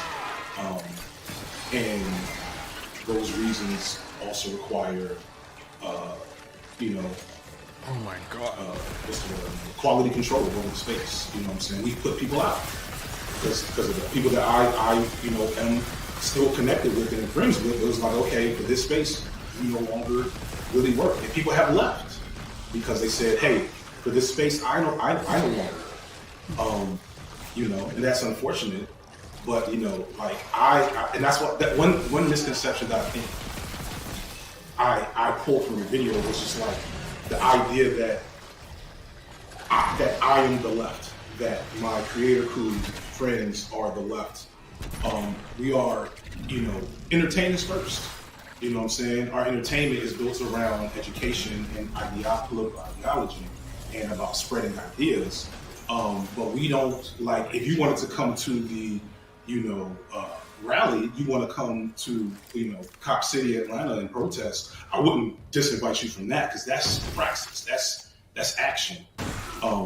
But, I wouldn't invite a lot of those people, to my personal space. In terms of like my platform in particular, one of my primary goals for my platform was for it to be a safe space for marginalized, targeted, oppressed people. And to just be, to offer you a hypothetical, so if there was one, the irony of one of the moments, there was a moment in the first response, because I have been actually trying to, I was in your chat, I don't know if you noticed it, it definitely came out from other sectors of YouTube, that I was in your chat trying to communicate with you while you were talking the first in person. But you weren't paying attention to your chat, which is understandable. And the one time you caught my words, it was me saying something about Jordan Peterson. And your response in the moment was was exactly why I wouldn't bring you to my platform, which was it was instinctively to be in defense of Jordan Peterson, who is, surely you would admit, a raging transphobe at this point. And so, like, if I'm in community with trans people, if I want trans people to feel safe with my content in the space that I have created on YouTube, I would not knowingly pull someone on the team, pull someone in the clip, pull someone on the platform, and say, "Hey, this person's idea is da, da, da, da." I would have to say, "So, Kidology, great stuff here," which I have done. I don't know if you've seen me mention you in my content, but then I would have to add the caveat. Also, Kidology doesn't have a lot of negative to say about Jordan Peterson's transphobia. I don't know if you consider that a fair, description of your perspective of Jordan Peterson. I'm not saying that you love him. I'm not saying that you are a strong believer, but in every time I've heard you mention, I think that's fair. And this is one of the things I really hate about people who try to characterize themselves as centrists, or in Kidology's case, as apolitical. What they really mean is they want to be able to comment on political stuff and not be held to account when what they are advocating for is detrimental to any particular group. Because what they want to be able to do is say, hey, look, don't look at me, I'm not taking sides here, I'm an impartial observer, but you lefties, you gotta just ditch the transes. They're a ball and chain around your ankle. They're just not that important, And here's the thing. They're not saying that because they actually have a plan. Hey, you gotta solve the big thing first, and then we can solve this one. They're doing this specifically just to characterize the left as a whole, whatever that means, to characterize the left as a whole as distracted and inefficacious. It's a bad faith, demoralizing concern troll tactic, and it's gross. It's really gross. For myself, I thought she was British because of her reflexively contemptful attitude towards trans people as a group of people that merit advocating for. She just thinks they're disposable. Or at least that's the upshot of her attitude towards them. And it's gross. I have no respect for people like that. You haven't mentioned that. And that is, from my perspective, problematic, And so when we're talking about... So I think Signifier is completely I'm right here there. on your platform because you get to set the standards for, what comes on your platform. And you have a different perspective on what you want your platform to be. I'm not that interested in public discourse and debate. I'm trying to develop it. I'm trying to find ways to manifest it and utilize it going forward. But I want to be a video essayist. I want to make videos about Black movies. And when I fortuned upon this type of platform, then I said, well, I want my platform to be a place where everybody, or not everybody, where people who are used to not being seen and heard in a certain way can feel seen and heard in a specific way. And to just be blunt, I don't think some of the ideas that you harbor or that you haven't engaged in fit that. And so that's really the main reason, I'm not saying you're a transphobe, but I mean, you have I don't called need me a a person. transphobe, so I don't Well, know I take that back until I like a moral red. Don't take it back. Don't take it back. Let her demonstrate. But I will say that your channel is trans antagonistic. Your channel, much like we confident about around Abby and Preach. Your channel is not as bad as Abby and Preach, right? But I imagine that some trans people, when I know because I talked and I heard from them, that some trans people saw that the left do better video and were like, ooh, there's some stuff in there that concerns me. And you cleared a lot of it up, right? Okay. But I'm sure you can imagine why an initial reaction from a person who's more sensitive to that issue would say, oh no, there was some stuff there. This is a tendency I've noticed. You need to actually have some strength of character to hold people to account for stuff like this, because the overwhelming tendency will be to treat with exceptional gentleness and kindness somebody who has surprised you by not being overtly hostile when you anticipated them to be. Do not be fooled by that. That is a play. That is a smart play. And as a result of this, FD Signifier seems irresolute. He seems uncertain, which makes his previous judgments seem frivolous, which will cast doubt on his current judgments. What he needed to do was have receipts. I called you transphobic for this reason. And they can be specific or they can be general. For myself, I haven't followed her content super closely, but what I have seen is a general attitude of contempt and disinterest for trans people as a category, to the point that she directly advocates for people to just give it up. Just fuck them. They don't matter as much. And for myself, that's transphobic in effect and is indicative of a transphobic attitude generally. She has contempt for that category of people. I don't know why she's scowling like this. It's so weird. He needed to be able to do that. Backing off as soon as she rebuts it in a polite tone, that shows weakness and a lack of resolve, and he needed to not do that.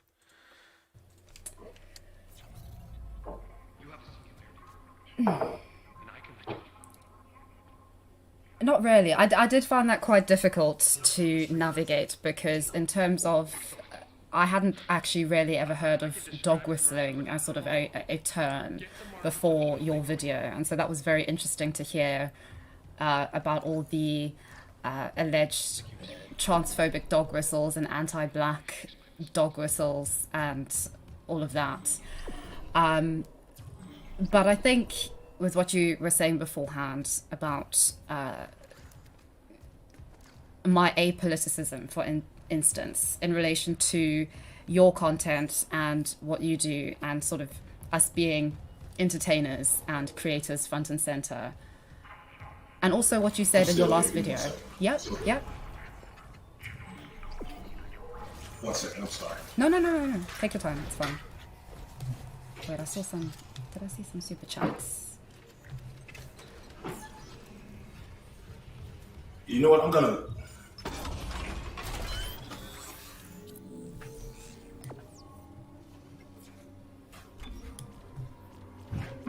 Oh, I'm not very good at following chat. Sorry, chat. I'm so sorry. Thank you for all the super chats, by the way. I'm so sorry. Sorry about that. No. No worries.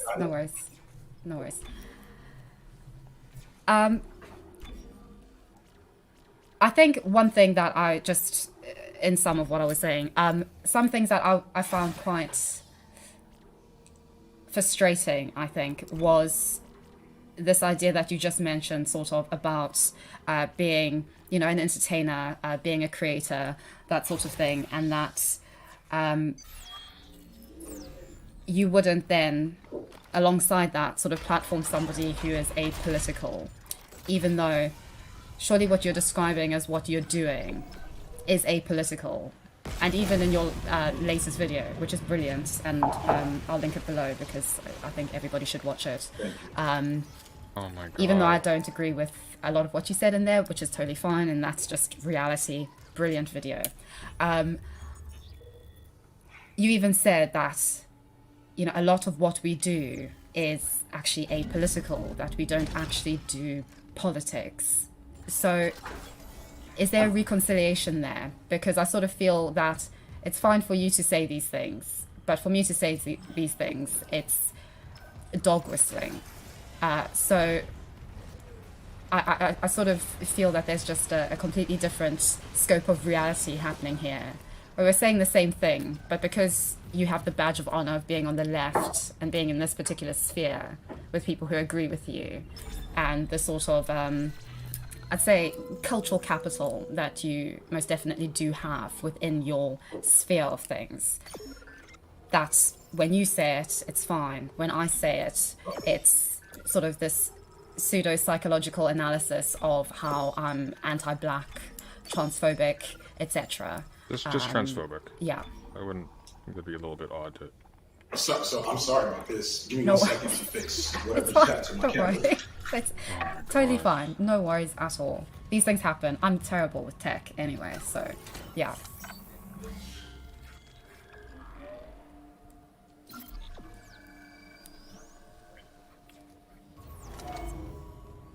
All right, let's see here. Anybody who's watched me live knows that this is not some Machiavellian like thing. I don't think anyone's going to accuse you of being a Machiavellian, FD. It's fine. I'm exactly the same. It's yeah. So let's clarify some things you said. Me not platforming you was not due to you being apolitical. I explicitly said because I found some of your content trans antagonistic, and I want my space to be trans positive.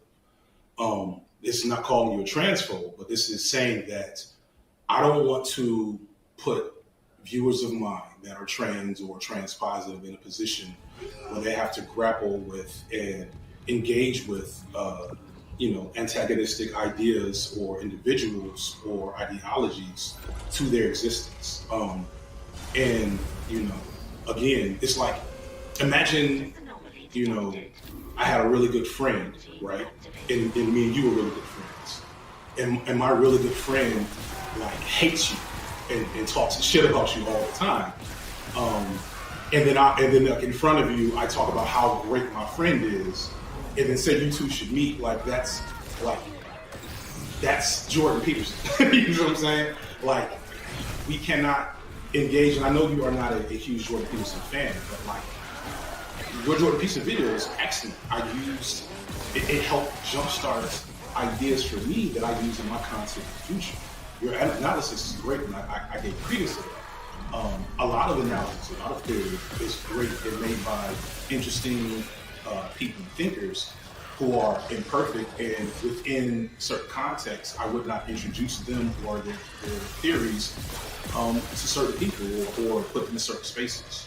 So, I want to be clear of that. It's not about you. The platforming is not about you being apolitical. In terms of the existence, this being apolitical, I don't think we disagree, but I think we're talking about two different things at times. So doing politics, I have one video where I'm doing politics, and that is my Stop the Atlanta Cop City video, of which for most of its existence I've kept the ads off. I took it down because there was concerns for my safety here for a second. It is not my usual content. It's closer to B-sides content because it was a specific cause. I put it on my main channel to give it as much reach as I thought I could. That is doing politics with content, which I don't do because that doesn't pay my bills and feed my children. So being political, though, to me, and this is an interesting discussion I think we can have, is about where your ideology and your opinions lead to. What ideas do they lend credence to? What do they support? And so in that regard, I've heard you, and I've never engaged a lot with your take on being apolitical.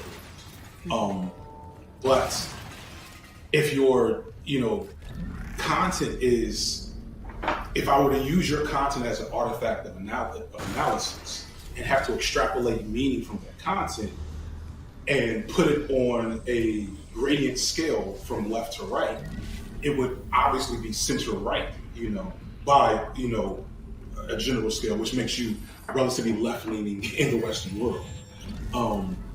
And so, that's a different thing than what I'm speaking to.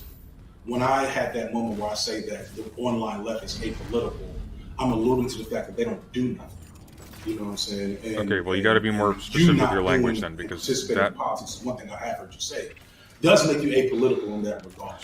Unbelievable. But making videos and sharing political ideas is not a political act in the sense that you're actually participating in political action, but it presents a political ideology to the world, to 130-something thousand people. And so, to me, that's two different things. I think I think doing videos around political topics and then calling yourself apolitical is mostly just shielding from, reasonable critiques around what your ideas were shared in your content. So if we wanted to, we could just say, okay, I was just apolitical, but this video was right wing. So we're going to assess the right wing or centrist ideas within this video. And that obviously made me unsatisfactory, but I think that's the reality of the situation. Okay, so you interpret my content as being sort of center-right, based on your perspective. Is that what you're saying? Yeah, for the most part. For the most part. For the most part. Okay. I mean, I think this is... Just to be clear, I consider Joe Biden center-right and Barack Obama center-right, if that helps, like, clarify. Because I don't, center-right means different things to different people in different spaces. Really? So, yeah. Okay, yeah. I mean, yeah, that doesn't, it doesn't change anything for me exactly. I think it just, I find that very hard to grapple with, especially when it comes to... I think that, at least with my views and opinions, I'm a human being, like everybody. My views change and are different all the time, and I'm sure yours are as well.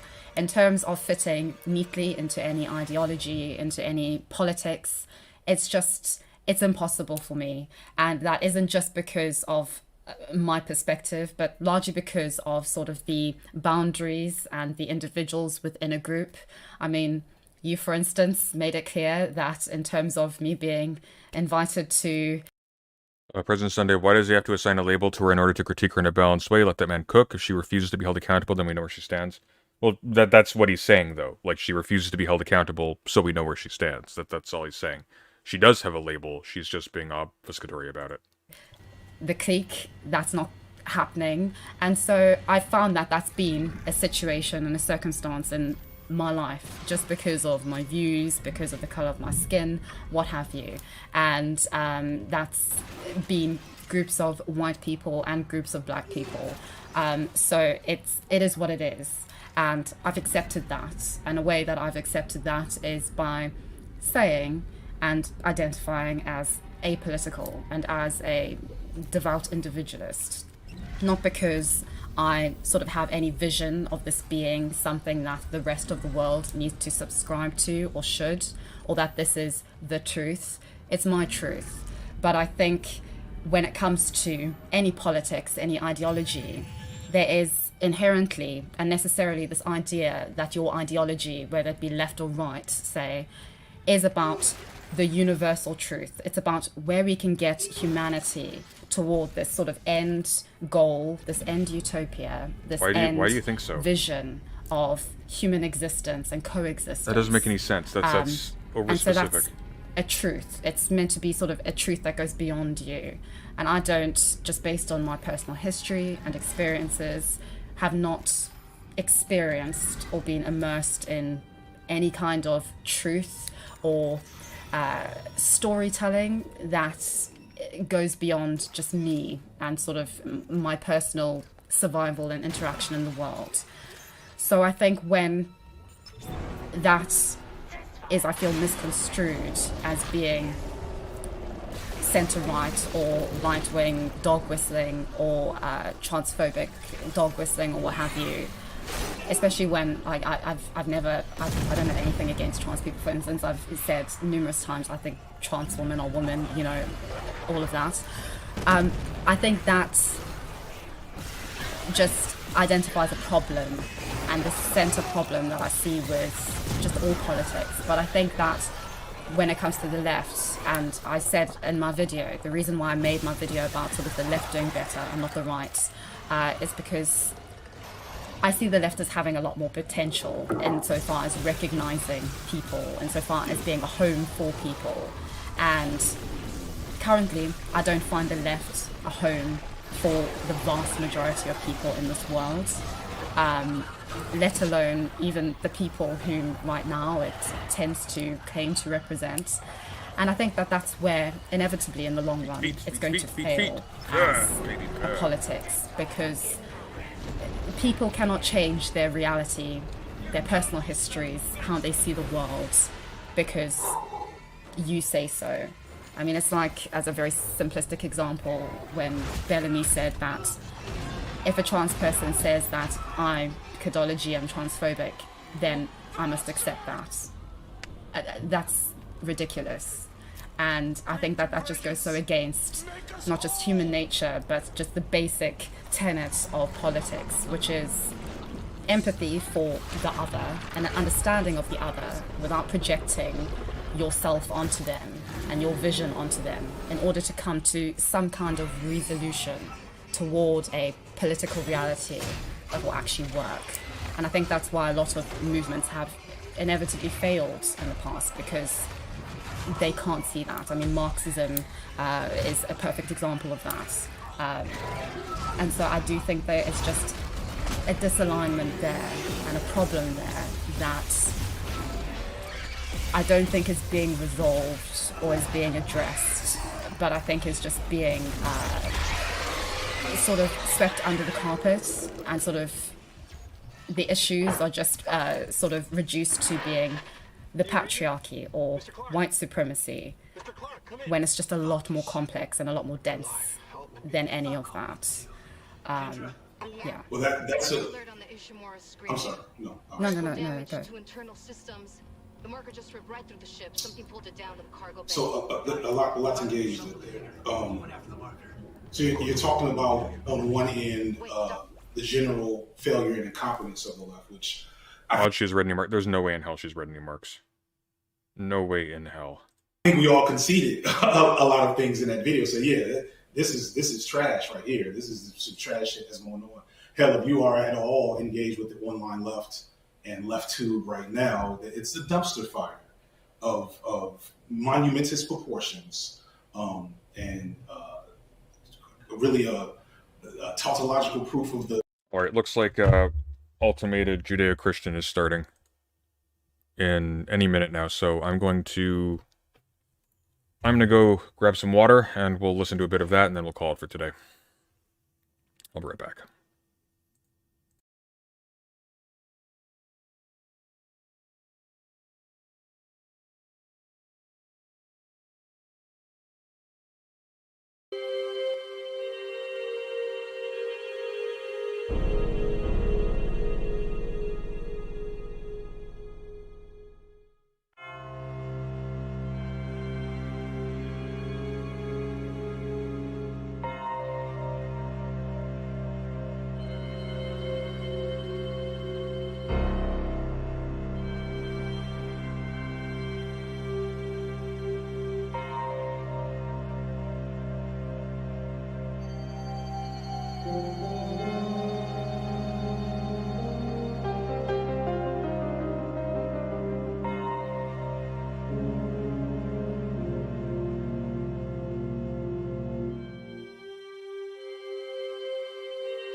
All right.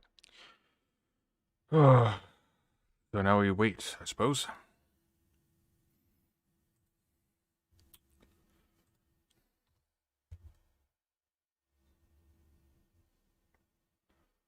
couple minutes late. We're not going to stay for very long. We've been streaming for... How long have we been streaming? We're at 2.5 hours. We've streamed a lot this week. We're going to... Tomorrow I won't be streaming. I will probably be streaming the day after, but we'll see. But in the meantime, we wait for that to begin. That guy's lost it. He killed the captain. We can't trust him near the marker. He says returning it to the planet is the only way to end this. We've got to try. I'm heading to cargo. You ping Nicole's rig and tell her where to go. Leave it to me. Thanks. When I get the marker, we're all getting out of here.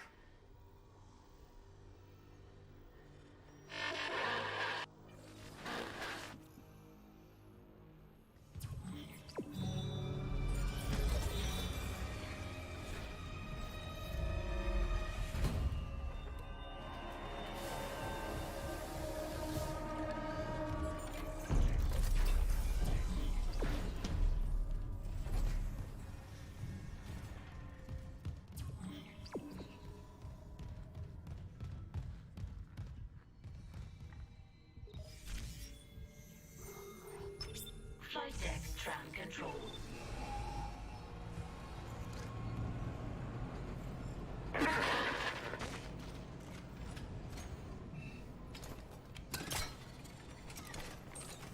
Mr. Clark, we're approaching the hangar bay. We'll meet you there with the marker. Now arriving at flight deck tram control. Yes, Amelia soon. We'll send the hive mind back into the darkness. So glad you gave that guy our only escape shuttle. Shit, Isaac. Those things you've killed, their biomass is pulled down in the cargo bay. It's recombined itself into... Well, it's something huge, and the marker's embedded right in the middle. How the hell do we do this? I've got the Ishimura's cargo cranes. They can move half a bay of mining gear, no problem. If whatever's down there wants to wrestle for the marker, I'm in. Override the safeties, and yes, it might work. But hurry. We're losing critical systems fast.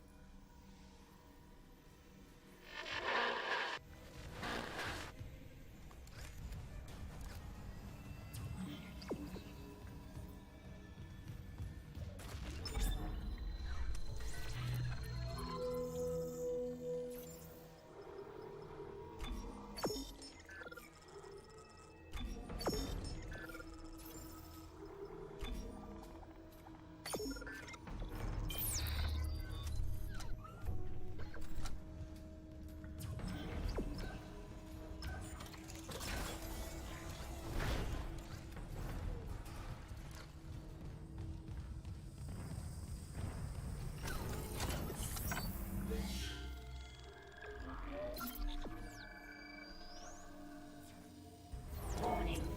Multiple system failures detected.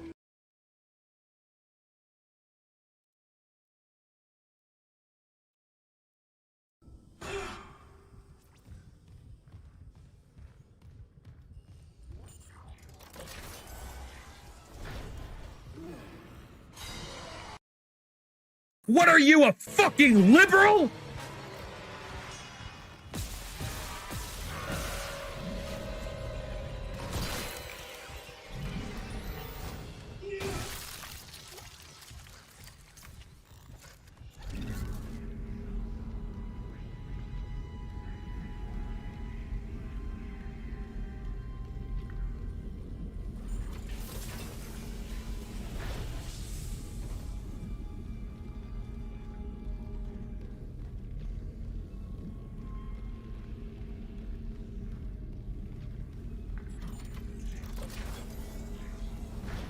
Oh, thank you so much, Rick Sire, for the 5 gifted memberships. I really appreciate that.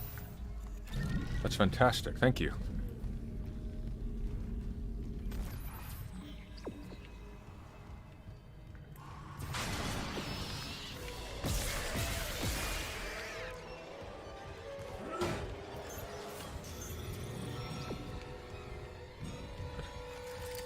Back here again. Why? We just came from there.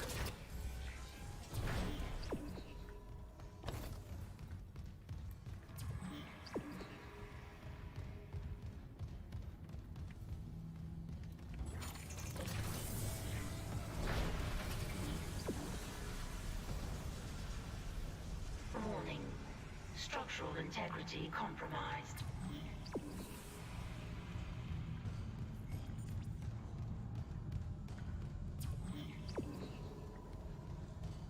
Oh, it let us in here before. Oh, I see. Warning. Structural integrity compromised.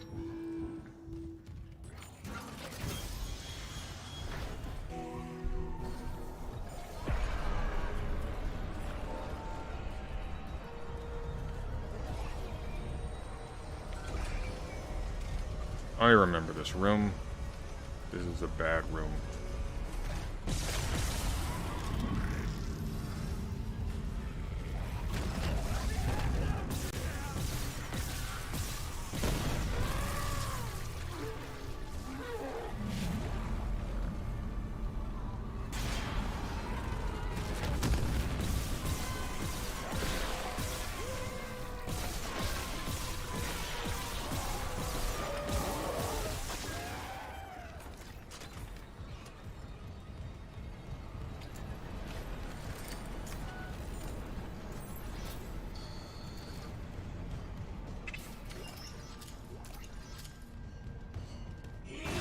Boy, they sure are late, aren't they? Are they gonna start or what? I want to get outside before it's dark.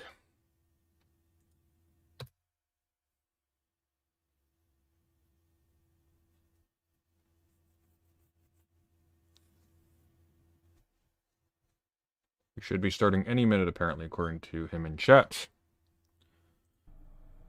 Oh.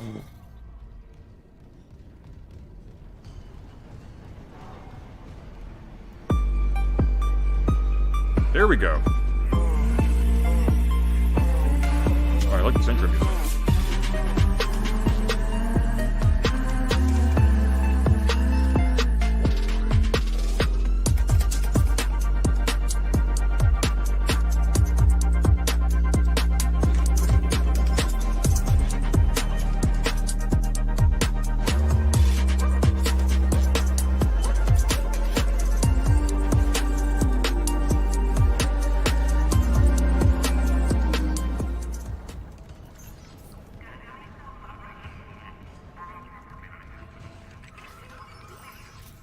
People of the internet, welcome to Atheist Edge. I am your host, Kaz, and today I'm joined by Judeo-Christian, Ultimated Judeo-Christian, sorry about that, and Ninetails was here just a second ago, so she dropped out, so she should be back in here shortly. But in the meantime, Ultimated Judeo-Christian, why don't you go ahead and say hi to everybody and tell everybody what they can find at your channel, which is linked in the description below. Yes, thanks again for having me on. This is YouTuber Ultimated Judeo-Christian. Our youtube.com channel is obviously titled Ultimated Judeo-Christian, where I primarily talk/debate about Judeo-Christian /biblical presuppositionalism. So that's a bit about myself. I will present an ultimative to ultimate categorical argument /syllogism proving Judeo-Christian /biblical presuppositionalism. Adrian Fraser, thank you for the 10 gifted memberships. That's my brief I really introduction. Appreciate that. Thank you. Awesome. Thank you so much, Ultimated. And then Ninetails is back. Thank you so much, Ninetails, for being here. Why don't you go ahead and tell everybody what they can find at your channel, which is also linked in the description below. And you're muted. Let me unmute you. Nope, you're muted yourself. I was just launching my stream because I accidentally closed this and wanted to rejoin in a scramble. I'm Ninetails Cosmic Fox, debater extraordinaire on the left, also a science communicator, as I like to practice social ecology and teach people the wonders of nature. So I'm super excited here to debate the nature of being, I guess. Awesome. Thank you so much, Melanie. And shout out to everybody in the chat. Pragmatic Crystal, I see you. GG, see you. Titan Uranus, holla. What else we got here? Moon Shoes, nice to see you again. KCA Randy, good to see you again. All right. And Linda Pendleton, good to see you as well. All right, y'all. So just remind you, if you have a question or a comment for the Q&A section, then you can tag me at Atheist Edge, and that'll get in the list. Super chats will also be very much appreciated, and we'll go straight to the top of the list as well. And we will go ahead and kick it into the open discussion. You know, I did not ask you guys who wanted to go first, actually. Any volunteers? Okay. Ninetails, we agreed, yeah. Ninetails? Okay, at your first word, I will start your timer. Go ahead. Open discussion starts now. I love you. After David I never imagined. Fuck, he's coming back. Are you muted or frozen? Oh, there you are. But we can't hear you. If you want me to build your shit, I'll I'm muted, so let me get my notes up. So, hello, everybody. Welcome to this debate. Thank you, Kaz, for having me, and thank you to my opponent, UJC. I'm here tonight to discuss presuppositionalism and the nature of being. My opponent believes that the presuppositional argument is more of a universal law than the law of physics. Presuppositional apologetics tries to establish a God without evidence and refute arguments that don't revere their beliefs. Sorry, that didn't. I should have checked that before I wrote that. This line of argumentation doesn't even argue for a particular branch of theism, let alone being able to rebuke science. In 2022, I hope it's no surprise to anyone listening that ideologues are willing to speak over scientists with the actual capacity to test these things with their own proven theories. Who hasn't spoke to someone who opposes vaccines while not understanding the science the slightest? If my opponent actually bothered to understand the body of evidence he is trying to speak over, he would see that the idea of God being apparent in nature is nothing but humans projecting their desire to anthropomorphize everything when it doesn't have a specific label already.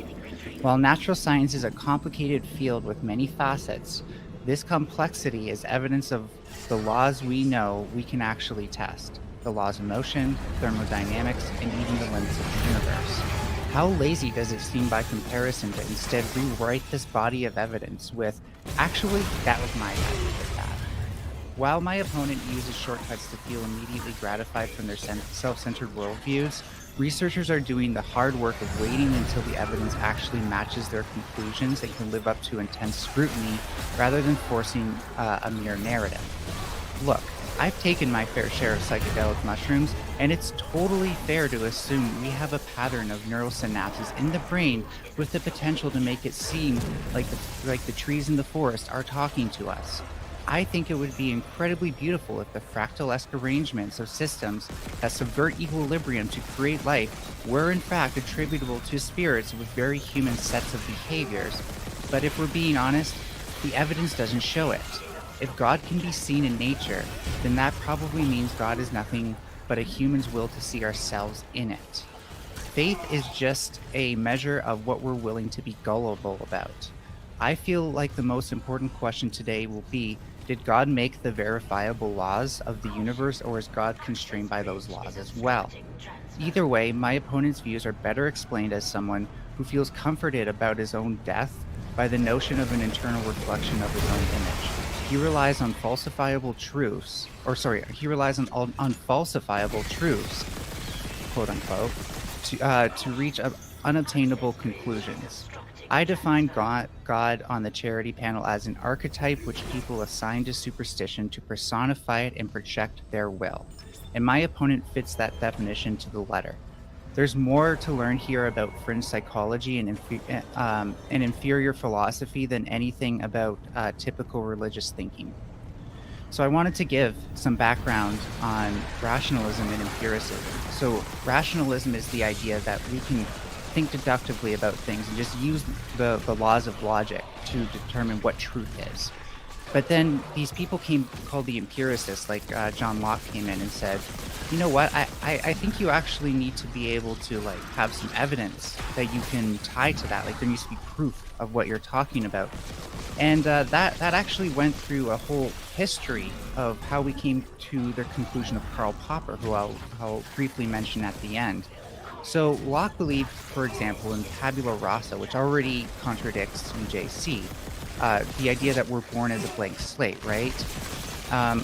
But that called into question, you know, like, well, where does the evidence that we need to learn things actually come from, right? Like, what is the difference between evidence and sense experience? Because, like, you could say that something has a primary quality, like an apple is red, it has a certain shape, a certain density to it, and stuff like that. But how do you delineate that from secondary sense experience? Like, what kind of red is it? You know, is it the red that I associate to a candy bar wrapper, or is it red that I associate to a car?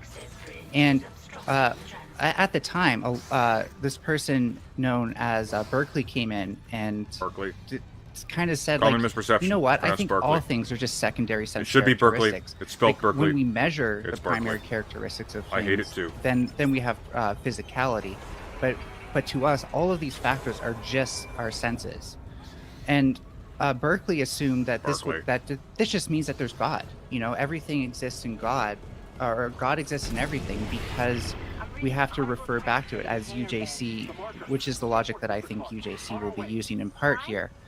But then Karl Popper came in and said, okay, well, we have these people who are using empiricism, right, to prove things. Like, think about Freud. In Freud's world, everybody is attracted to their mother, and et cetera, et I cetera. agree, And it's Envik. She's going to be almost very disappointed. like Freud lives in this world feel where bad. the evidence for what he's talking about is everywhere around him. Like, you could literally explain everybody's ailments by whether or not they were hugged enough as a child. And but when you compare that to, like, the work of Einstein was actually instead of looking into the past to verify his conclusions, he said, if I'm right, then we should be able to do this experiment and prove my point. And Popper said, well, what Einstein is doing is actually seeking truth. Rather than trying to find his truth in all of the facets of nature and life himself, Einstein is actually coming up with theories that can be tested, are falsifiable, which is the key point. These things need to be falsifiable, and those things are enduring the falsifiability. So for Popper, knowledge is about probability and contingency. That is, we should always be willing to believe what is most probable given our current data. And we should be able to revise our beliefs when that data starts to contradict them. No science, or worth any credit, refutes that our assertions must be tested to see if they are false before we can say that they are determinate.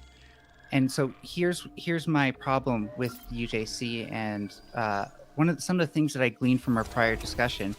It requires absolutely no work, just maybe some, like, mental 4D chess to make his arguments apply to everything. It's almost like he's Freud, finding God of the gaps in everything that he personally doesn't understand. But ignorance is not proof of anything. And I think that by relying on a lot of things that are unfalsifiable, he shows that his theories can't even be tested. And that's a huge problem with actually being able to discern truth. And I'll end it there.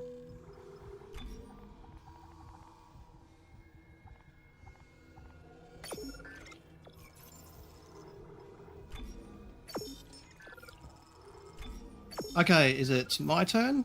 Or do you want to say something? Sorry about that. Has... Probably gonna hear some feedback at the moment. I'm trying to switch my headset. So sorry. Been quite a day, hasn't it? But in the meantime, I just want to let everybody know. You know what? We'll go ahead and switch over to UJC. Oh, this is going to be rough, guys. 10 minutes. The floor is all yours. Oh, I feel bad for... Okay, I will address some of Ninetails' points. So I've got here 1, 2, 3, 4, 5, 6, 7, 8, 9, and then I'll go into my opener. So I know, firstly, it's not just the belief. I know Judeo-Christianity is true. My argument / syllogism is for Judeo-Christianity entailing the biblical God. Science references God because to identify physicalities, we presuppose a non-physical / immaterial God, complementing his prescriptive laws of logic. God sources all facts, so he is our ultimate authority to identify things. For example, our creatureliness, as we have limitations, we have to reference God, who doesn't have any limitations. God prescribed laws. So in regards to his prescriptive laws of logic, that's how God's mind operates, his mentality. I'm not going to die. I'm God's best friend. So God has made it known to me that he will return during my lifetime. God is an ultimate fact, backing his prescriptive law of identity. A is A, so God equals an ultimate fact, and vice versa. There can only be one definition of God, as there can only be one ultimate truth. Again, backing God's prescriptive law of identity. Faith applies to God's nature. So we know God exists depending on our knowledge of the proper noun God, and we have faith in him. So we don't fully understand God. That's why we have to have faith. And in the Bible, it states that God loves when we have faith in him. We will live by faith. So to go into my syllogism / arguments, which I have private messaged you, Ninetales. So I thought he was going to say private message God ultimative for a to second. ultimate categorical argument / syllogism for Judeo-Christian / biblical presuppositionalism. If P1 is in P2 and P2 is in C, then C follows. If somebody can please let me know when my time is up, as I have forgotten to set a timer. So premise 1, biblically / awesomely, God's definitionally ultimate truthful love by his sacred theology / revealed theology, in brackets, backing the creator-creature your face for a distinction, second. perfect being theology, ultimate / brute facts, and God's prescriptive laws of logic / thought. Premise 2, God definitionally authorized the Bible / biblicalism from Genesis chapter 1 verse 1 to Revelation chapter 22 verse 21 per his sacred theology / special revelation, in brackets, proving evidentialism / epistemic foundationalism. Conclusion, thus Judeo-Christian / biblical presuppositionalism follows, in brackets, affirming the law of rational inference. Premise 1, justifications, the creator-creature distinction, biblically / awesomely, God's definitionally ultimate truthful love by his sacred theology / revealed theology, truly ontologically dichotomizing the creator-creature distinction, hence biblically backing Genesis chapter 1 verse 27, Deuteronomy chapter 29 verse 29, 1 Corinthians 2 chapter 1 verse 16, Psalms chapter 19 verse 1 to 14, Romans chapter 1 verse 17 to 20, Romans chapter 2 verse 13 to 15, and 2 Peter chapter 3 verse 9.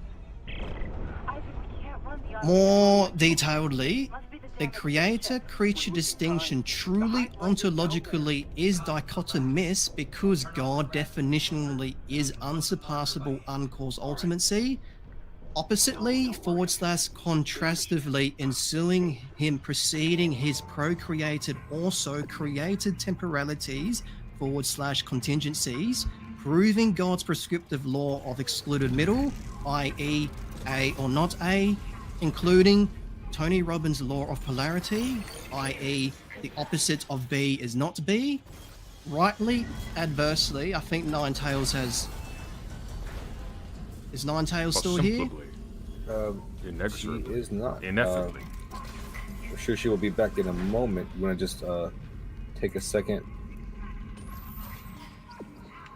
Yes. Yeah. In the meantime, I'll just stop this timer. We're at 6 minutes. Oh, there they are. Hey, Ninetales. I'm good at this. All right. Okay, I'll set a timer for 6 minutes. I got it. I'll fix it. Go ahead. Rightly, adversely, ontological trichotomies, abstractly / subjectively with absolute nothingness, aka in Latin philosophy ex nihilo nihil fit, trichotomously third is absurd because God logically, rightfully, inversely, contradictionlessly exists by his sacred theology / divine revelation. Thus, the true ontological dichotomous creator-creature distinction follows. Also, stuff cannot causelessly spawn from absolute nothingness or facts for the brute contingency and net instant actualization because beings are irreducibly complex, e.g., the biblically / awesomely absolute aesthetical God / mind of spiritual fire. Therefore, mindful causes, provisions, codependent effects. Biblically affirming Genesis chapter 1 verse 2, Deuteronomy chapter 4 verse 24, and Hebrews chapter 12 verse 29. Therefore, God's absolute aesthetics makes him greater than an abstractly / conceptually blind God, later actualizing visuals. Overall, ontological quadchotomies onwards ad infinitum are shams because of the true ontological dichotomous creator-creature distinction. Ergo, defaultly, before time, God definitionally, ultimately is self-loving, following his longed, theologically sacred procreative to procreated, perfect, perfective to perfected, also ultimative into ultimated kin, biblically confirming Hebrews chapter 1 verse 13 to 14, Isaiah chapter 35 verse 8 to 9, Matthew chapter 5 verse 48, Matthew chapter 18 verse 1 to 5, 1 Corinthians chapter 6 verse 9 to 10, and Revelation chapter 21 verse 27. Truthfully, contrarily, God's creation concerning impersonalities, e.g. air, definitionally cannot perfectly praise him. Thence, ontotheology / agape theism, i.e. God's supreme truth-telling lovingness grounds facts, e.g. creatures' self-identification, making God ground the first principle regarding French philosopher René Descartes' philosophy, I think, therefore I am, aka in Latin, cogito ergo sum. Overall, biblically / awesomely, an absolute ageless mind / omniscient necessarily sources non-physical prescriptive information for creaturely intelligibility, respecting realities, supporting God's sacred theology / general revelation. Meta-ontotheologically, God's adjectival noun absolute ensues him being biblically / awesomely permanent and Christologically dualistic, because only life / libertarian free will freely and causelessly is singular, backing his sacred theology / revealed theology, the law and spiritual law of cause and effect, the law of biogenesis, biblically 1 John chapter 1 verse 5, and www.newworldencyclopedia.org /entry /absolute 2021. Analogically, God's aseity / absoluteness on French philosopher René Descartes' causal principle, adequacy, I think that's how you pronounce it, CAP, is the ripple / domino effect of particulars, but analogously with triple singletons and definitionally changing singleton A to God as fine. If singleton A inwardly moved singleton B, then singleton A has life / agency. Adversely, if an outer cause moved singleton A to move singleton B, then singleton C internally moved singleton A, resulting in absurd vicious circularity of infinite regression defaultly. Infinite regressions connaturally are definitionally contradictory, i.e., in Latin philosophy, the contradictio in terminus fallacy, because infinite / endless contingencies ensue spatial gaps subject to the omnipresence / infinite in size Christological God, affirming his sacred theology / divine revelation, and the Latin mathematical adverb ad infinitum. Also, phony infinite regressions puts the mathematical constant of pi irrational, because circle circumferences are subjected to the omnitude / infinitude in size Judeo-Christian God. Conditionally, if God's absolute, then meta-ontotheological knowledge follows. Meta-ontotheological knowledge follows by his sacred theology / general revelation, thus his absolute.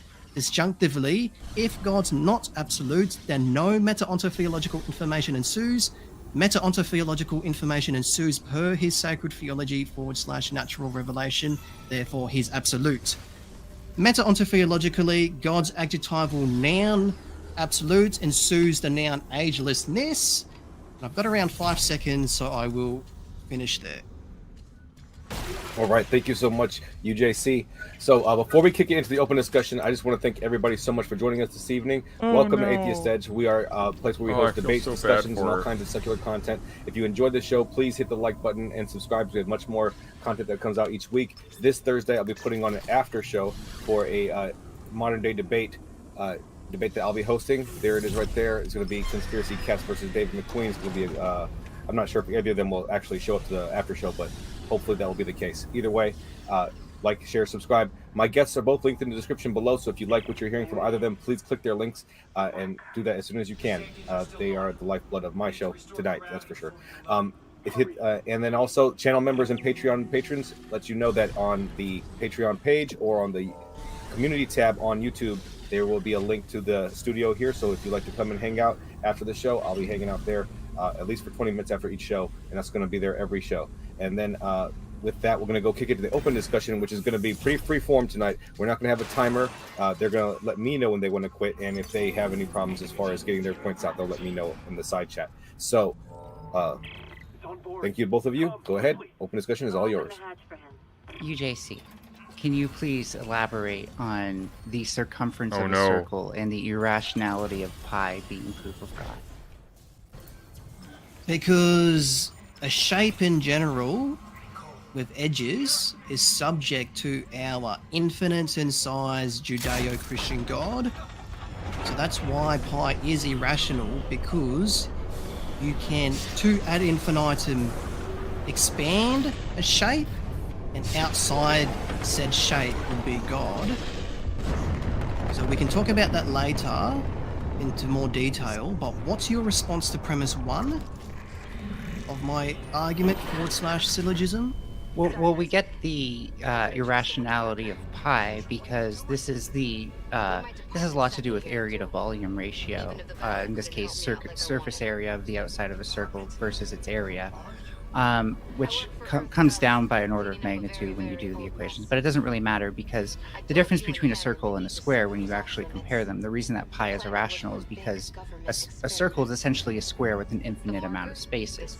So I find it funny that you're mentioning the word infinite and then just jumping to a conclusion of God, because a perfect circle is a theory. We don't actually believe perfect circles exist in nature. It would be impossible. Yeah, I said a shape in general because I am aware that we can't observe a perfect circle because we don't have the equipment to look so deep into the quantum realm. But because God is the source of all possibilities and impossibilities, he can create perfect circles. So what is your response to premise 1? Well, we created the idea of a perfect circle so that way we could speak geometrically from a mathematical standpoint, even if we don't have a perfect circle in our hand. This ability to speak about possibilities that don't actually physically exists for theoretical mathematics, not for God. Science is provisional, so that's why I said no, it's not. God could be creating perfect circles. So address premise 1 properly, because I think you're setting up a straw man. God just simply isn't creating perfect circles. It's literally our own imaginations. God is the source of all possibilities and impossibilities, and you just referenced God, therefore you referenced premise 1. Like you can tell me I referenced God, but I didn't, and I can just tell you that I didn't. And then we come into a bivalent dichotomy where one of us has to be right? I referenced the true dichotomy of the creator-creature distinction. You referenced God with the pronoun I. Because you are a creature, you reference God as an ultimate authority, as God definitionally is ultimate truthful love. So what I mean by ultimate is that God is absolute, eternal, and revelatory. As referenced earlier, only a mind with libertarian free will can be absolute, because a mind, in the case of God, is not subject to anything outside of themselves. And I referenced the contrary of infinite regressions. They are contradictory. Thus, via the law of excluded middle, the only option is an uncaused mind, e.g. God. Well, So the mind that is definitely supports premise caused. one. The mind is caused by biological processes. So going back to the I circle reference being evidence God. for God. Hang on, don't hang on. Going I back- reference Oh, God. she's Hang gonna on, lose it. hang on. She's We're not gonna lose talking it. about Oh, she's biology. gonna get mad. I reference God as an uncaused cause. Right, you but want then to you also refer- reference if you the want to- mind if you- as an uncaused cause, which it isn't. Yes, God is an uncaused cause, as he has revealed this to us, and I presented a reductio ad absurdum of the fallaciousness of infinite regressions, because for emphasis, to restate, You cleared the way. word for word, I can always count on you. in fact, I'll just paraphrase because there's a lot here. A set of particulars entails spatial gaps subject to our Judeo-Christian God who doesn't have gaps. So you can't have an infinite chain of causal effects because there has to be an uncaused cause, and this supports the causal principle that every effect requires a larger cause of reality. So if you keep going backwards, this puts God to be an absolute uncaused cause, thus supporting premise 1 of my syllogism. Biblically / awesomely, God's definitionally ultimate truthful love by his sacred theology / revealed theology. Respond to Yeah, that? no, I have a lot more to respond than what you're hoping to hear. So, for starters, I think we have a bit of an impasse with the idea that we can't have an infinite strings of causalities. No, first of all, nobody in science is claiming that this is infinite. We're claiming that this started at the origin point of when energy kind of delineated from other forces. That's when we started having causal events. Before that, it was impossible because we had a very strange situation where entropy or freedom, degrees of freedom, was near zero, but the energy was, or the exergy, you could even say, was incredibly high. So that energy had to diffuse spatially over time. There are no gaps in the cause of things. There are gaps in our understanding, but just because we have a gaps in understanding doesn't mean that God exists. And you need to stop using. It does mean God exists because physicalities can't be eternal.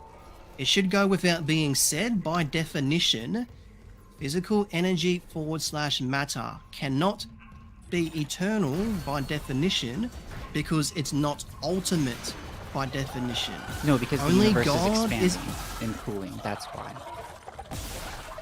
God created physicalities. Anything that is expanding is contingent on God, as he is defaultly infinite in size.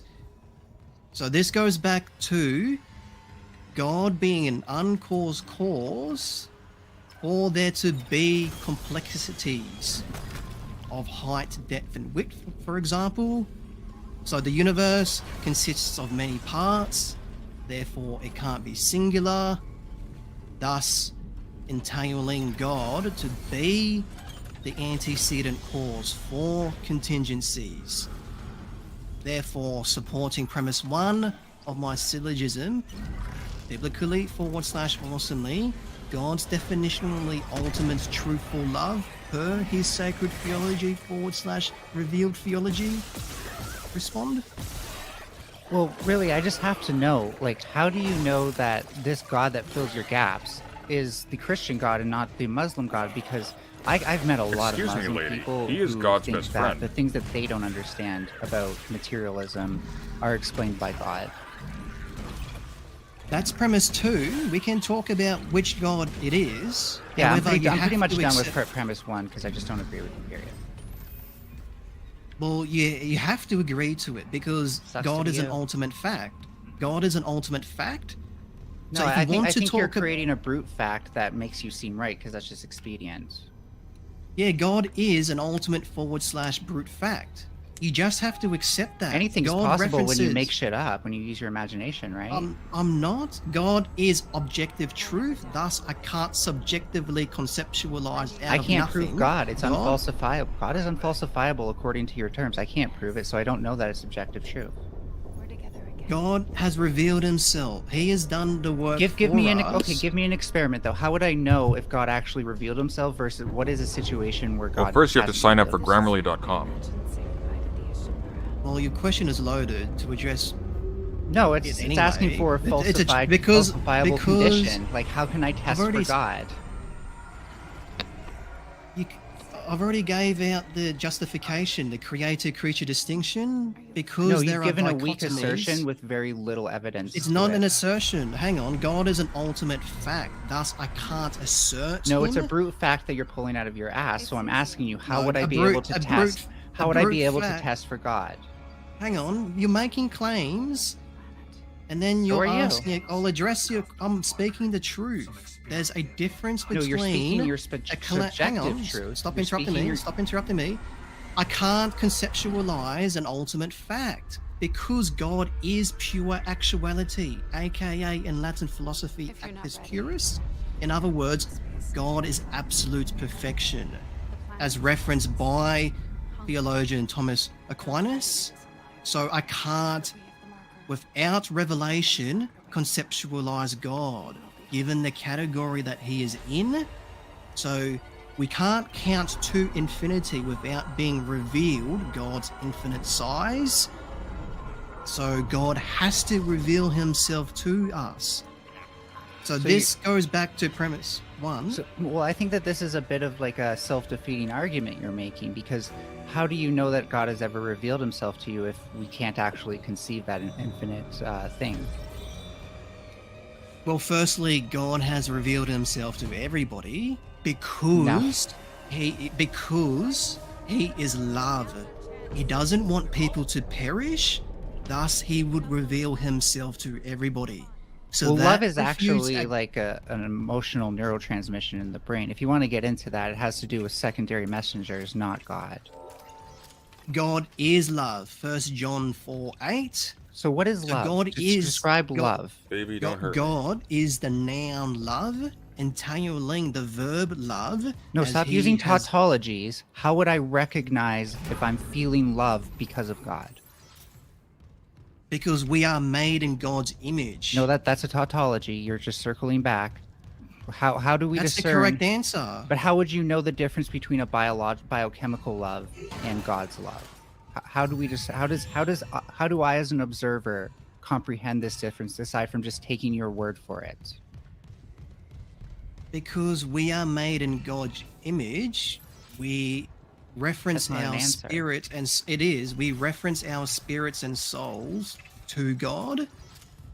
So this goes back to Chaz, God. I think we need a being cross-examination if you're there.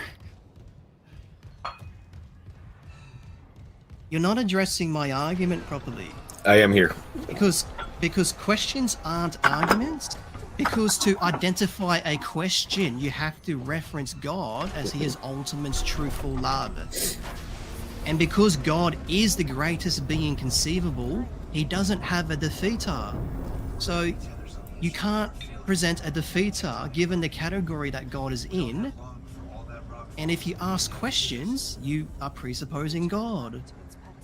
So you just have to accept the ultimate fact of God's existence, supporting premise 1 to be an ultimate fact, biblically / awesomely, God's definitionally ultimate truthful love per sacred theology / revealed theology.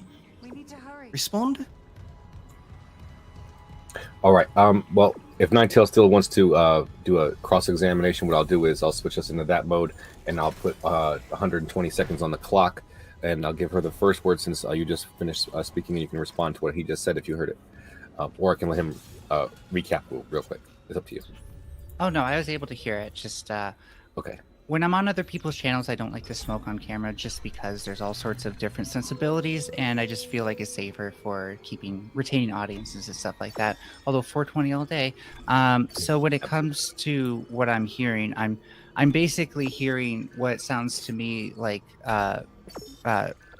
putting stuff together like silly putty, which are these concepts like God is infinite, and a misunderstanding of materialistic science and ideas of like limits and conceptually Ricksall, thank you for the 5 gifted memberships geometries, again. I really and appreciate thinking, that. Thank you. This must explain God.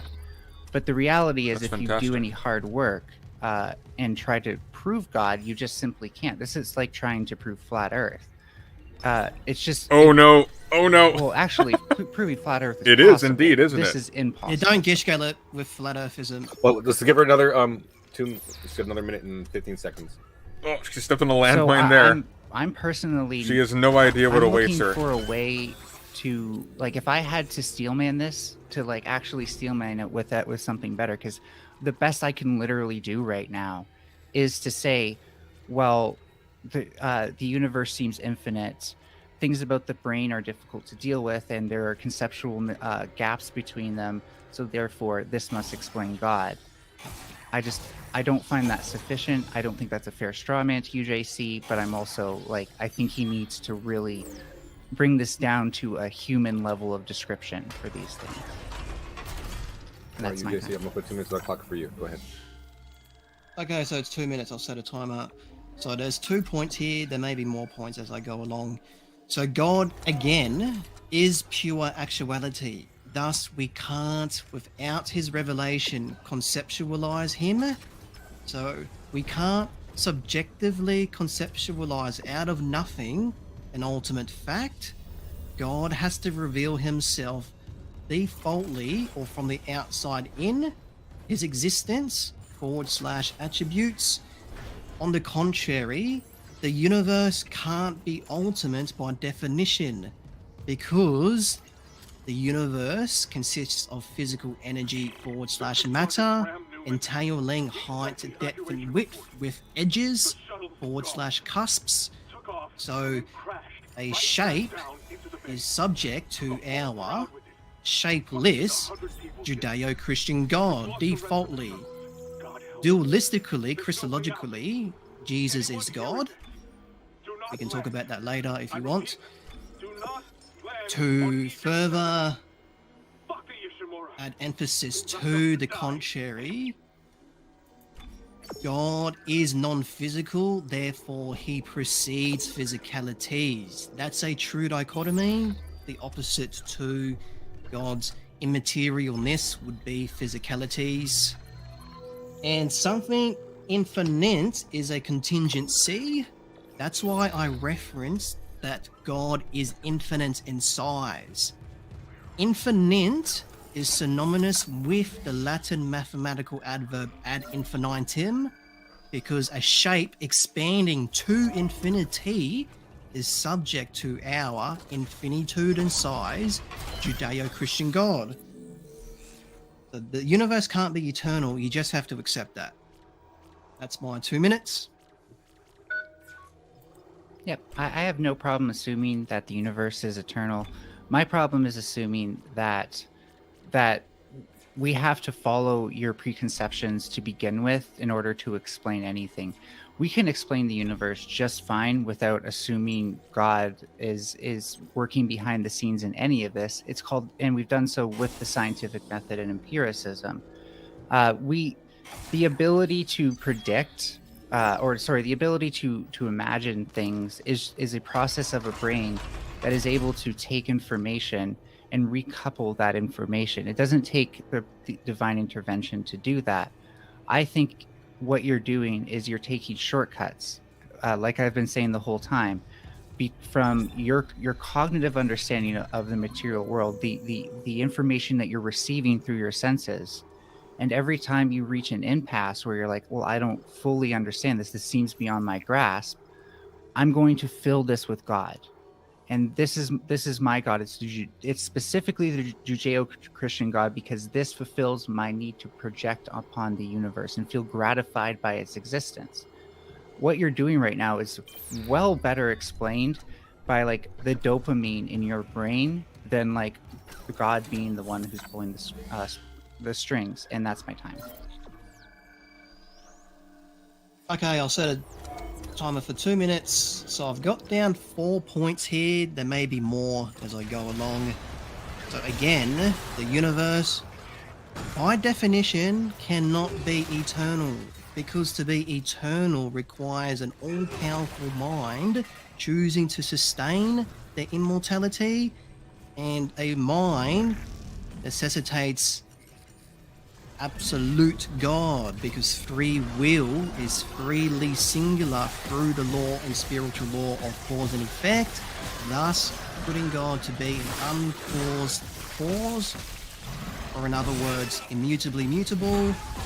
The second point, again, science presupposes God, because the equipment used for scientific methods has to reference an immaterial God as the source of ultimate truth. Science, the third point here, science is provisional because of the quantum realm. We don't have equipment to look so deep into the quantum realm. So something that you may observe through a microscope could change as technology progresses. The fourth point, empiricism references God, as stated earlier, for creaturely self-identification. So for you to identify your finiteness, you reference God as he is ultimate truthful love. Supporting premise 1 of my syllogism, biblically / awesomely, God's definitionally ultimate truthful love per sacred theology / revealed theology. If you accept that, then we can move on to premise 2, where that's in regards to the Bible. So you just have to accept the truth. Yep. Before you start Ninetales, I was going to ask you both if you wanted me to switch to 60 seconds instead of 2 minutes. I can handle 60 seconds because my yes, response is please. brief. I'm not handling all of that all in one go. All right. It's counting up now. Whoa, it's all over the place. So I don't think scientific equipment references God. I've looked at many scientific equipment. I have handheld microscopes. I guarantee you I can take it apart right now. Those handheld and there's no God microscopes component in it. presuppose God. I'm wondering what you Checkmate. mean, though, with the idea that if the microscope changes, then what we see under it will be inherently different. No, the materialistic bounds of it would be the same. So if we get this to reference a different God, I don't even think you think that's possible, but or to not reference God at all, we're still going to see the same thing, because it's just the laws of physics that cause us to see the optics that we do. This isn't a matter of, God being in between the source of the light and our eyes and fuzzing up the details to all the time. I think that's almost like you're so likely to be wrong, because the probability of that being true is so low that you need to find some better way to explain this. Okay, I've got 3 points here. Again, I think I'm just repeating myself. So it's good to paraphrase what I am saying. So I think you're saying something, Ninetales, but no, sorry, I was looking at the wrong screen. Again, the scientific equipment references God because to identify the actual physical thing, we have to reference a non-physical God. So this supports the dichotomy of the essence-energy distinction and the creator-creature distinction. Science is provisional because of the quantum realm, and God supersedes the laws of physics. So the principles of thermodynamics are not universal, because God can create matter, and entropy is not a universal claim. So that's why 60 seconds. So we have no official we have no events that we can point to where God has ever created matter. One of the more interesting things about what you said is, or that the hill that you're dying on, I should say, is that scientific equipment references God because it references an immaterial God. Again, I don't know which part of the scientific equipment you're referring to. You can talk about the various components on the circuit board, the magnification circuitry, and all of that. but none of it all references very material things, like a reference voltage or time. In fact, when it comes to dimensional analysis, we generally break the universe down to very basic units like mass or time or lengths, right? Because we don't want to complicate things with all these extra stuff. We're not referencing gods. We're referencing Newton. We're referencing Benjamin Franklin and Voltaire and people like that. People who actually studied this. Okay, I've got around 1, 2, 3, 4, 5 points. God created matter, as stated earlier, because of the irreducible complexity of physicalities with height, depth, and width. So for those aspects to simultaneously spawn requires a mindful provisional cause, as things can't causelessly spawn out of nothing. I'm not dying on a hill.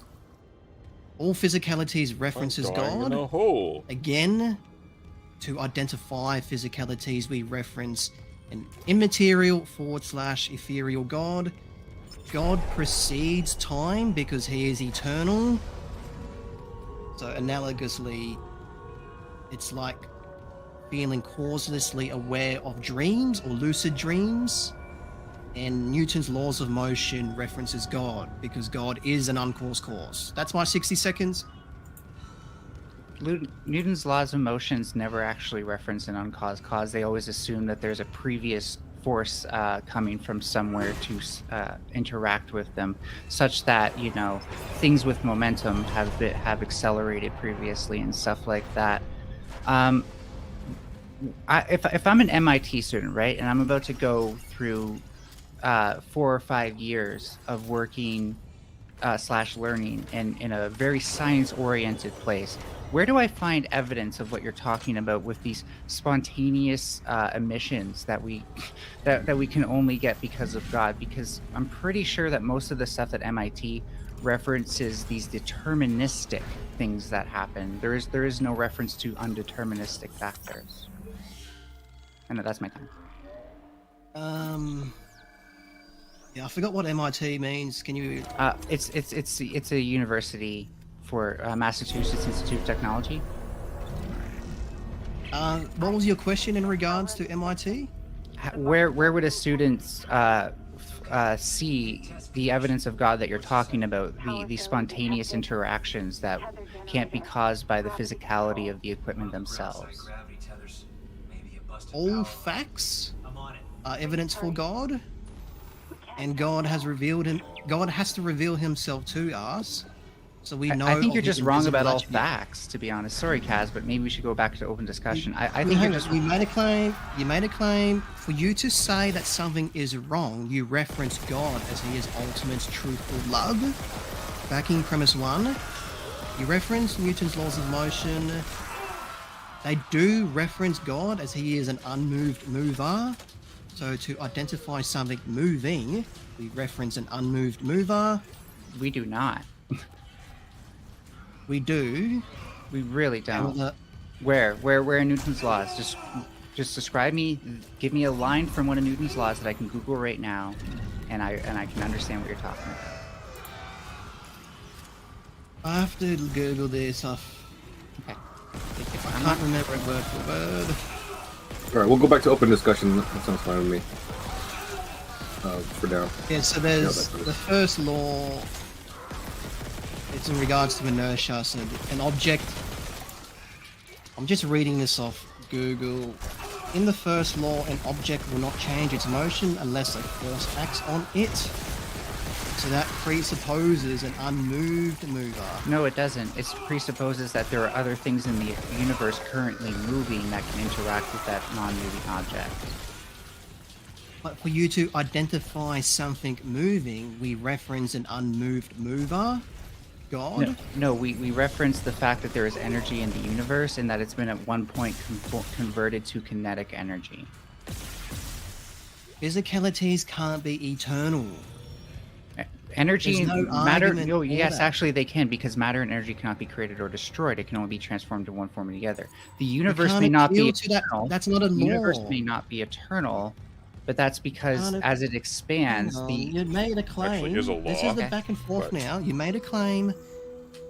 The law, the principles of thermodynamics are not universal laws because humans don't have omniscience, so we are fallible. Thus, God can supersede physical principles. So God well, your creates assertion physicality. relies so much Not on an the presence assertion. of God. It's incredibly fallible in its own right. In fact, I think you're just demonstrating human fallibility right now, because I want you to describe to me an example where we have observed God bending the laws of thermodynamics. Now entering tether control. The creation of the universe itself. Genesis 1:1 of the Bible. Were you there for that? I don't have no, but I didn't have to be there because we know through his revelation that he created the universe. I don't. So He never told again, me that. He doesn't have to speak to you. He has revealed himself through his invisible attributes, his divinity, backing Romans 1:20 biblically. Oh, I love Romans 1:20. It's so good. Since the creation of the world, God's invisible qualities, his eternal power and divine nature have been clearly seen, being perceived from what has been made, so that no one is without excuse. So you are without excuse coming judgment day. So the universe was created subject to our non-physical, defaultly ultimate God. May I respond, please? Because I think Romans 1:20 gets to the heart at the fallibility of human beings and how easy it is to reference things that have cultural status,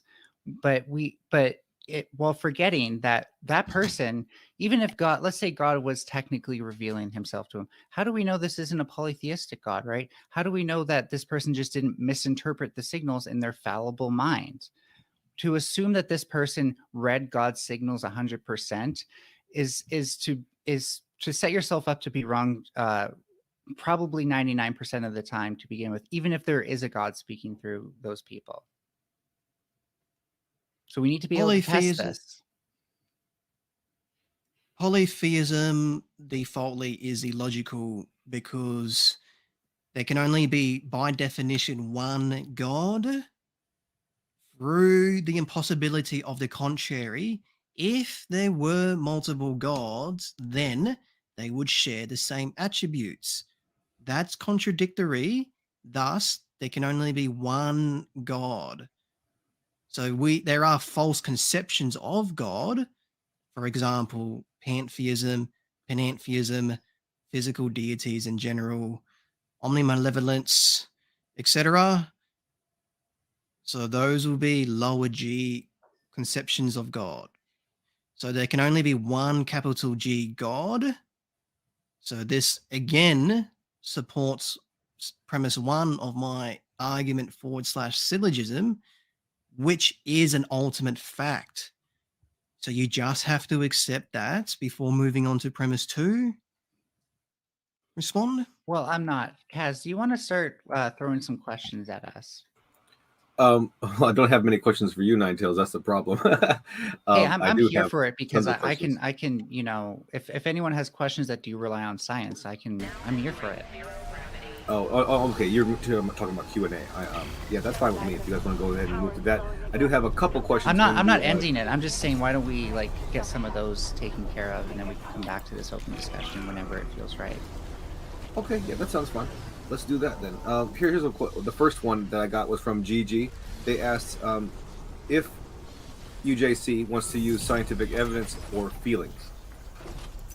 Exiting zero gravity. Can you repeat that question? Do you want to use scientific evidence or feelings? For proving God's existence? Sure. You can use both. But science, again, presupposes God. So we know innately that God exists, as he has revealed himself to us.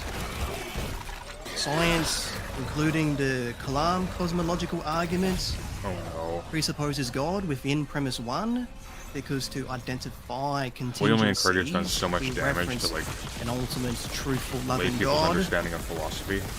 So that should address that question. Okay, let me go ahead and ask another one then. Once again from GG, they ask, can you ask UJC to go back to epistemology and try to get to God? Premise 1 is ontological. Premise 2 is epistemological. So we can talk about that. It's up to Ninetales.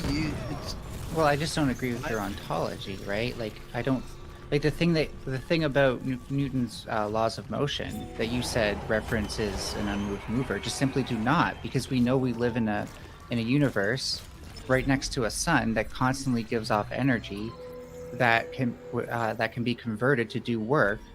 When it's converted to do work, it leads to things like weather. We don't need a god behind that moving the particles.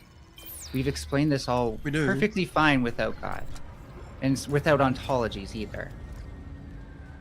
Again, for maybe the third time, physicalities can't be eternal. God created the universe as he is ultimate truthful love, definitionally. It does, So really you just have doesn't to mean what you accept think it means, that a physical object does not remain in the same shape with the same physical properties for infinite time.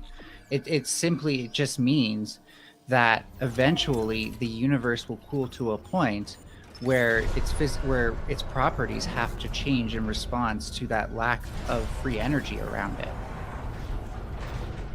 Again, only to paraphrase, eternalness requires an all-powerful mind choosing to sustain their existence without contingencies, chaos, random self-destructiveness. Sorry, could you restart that again? I got distracted by a noise, and could you just restate that so I can hear it properly?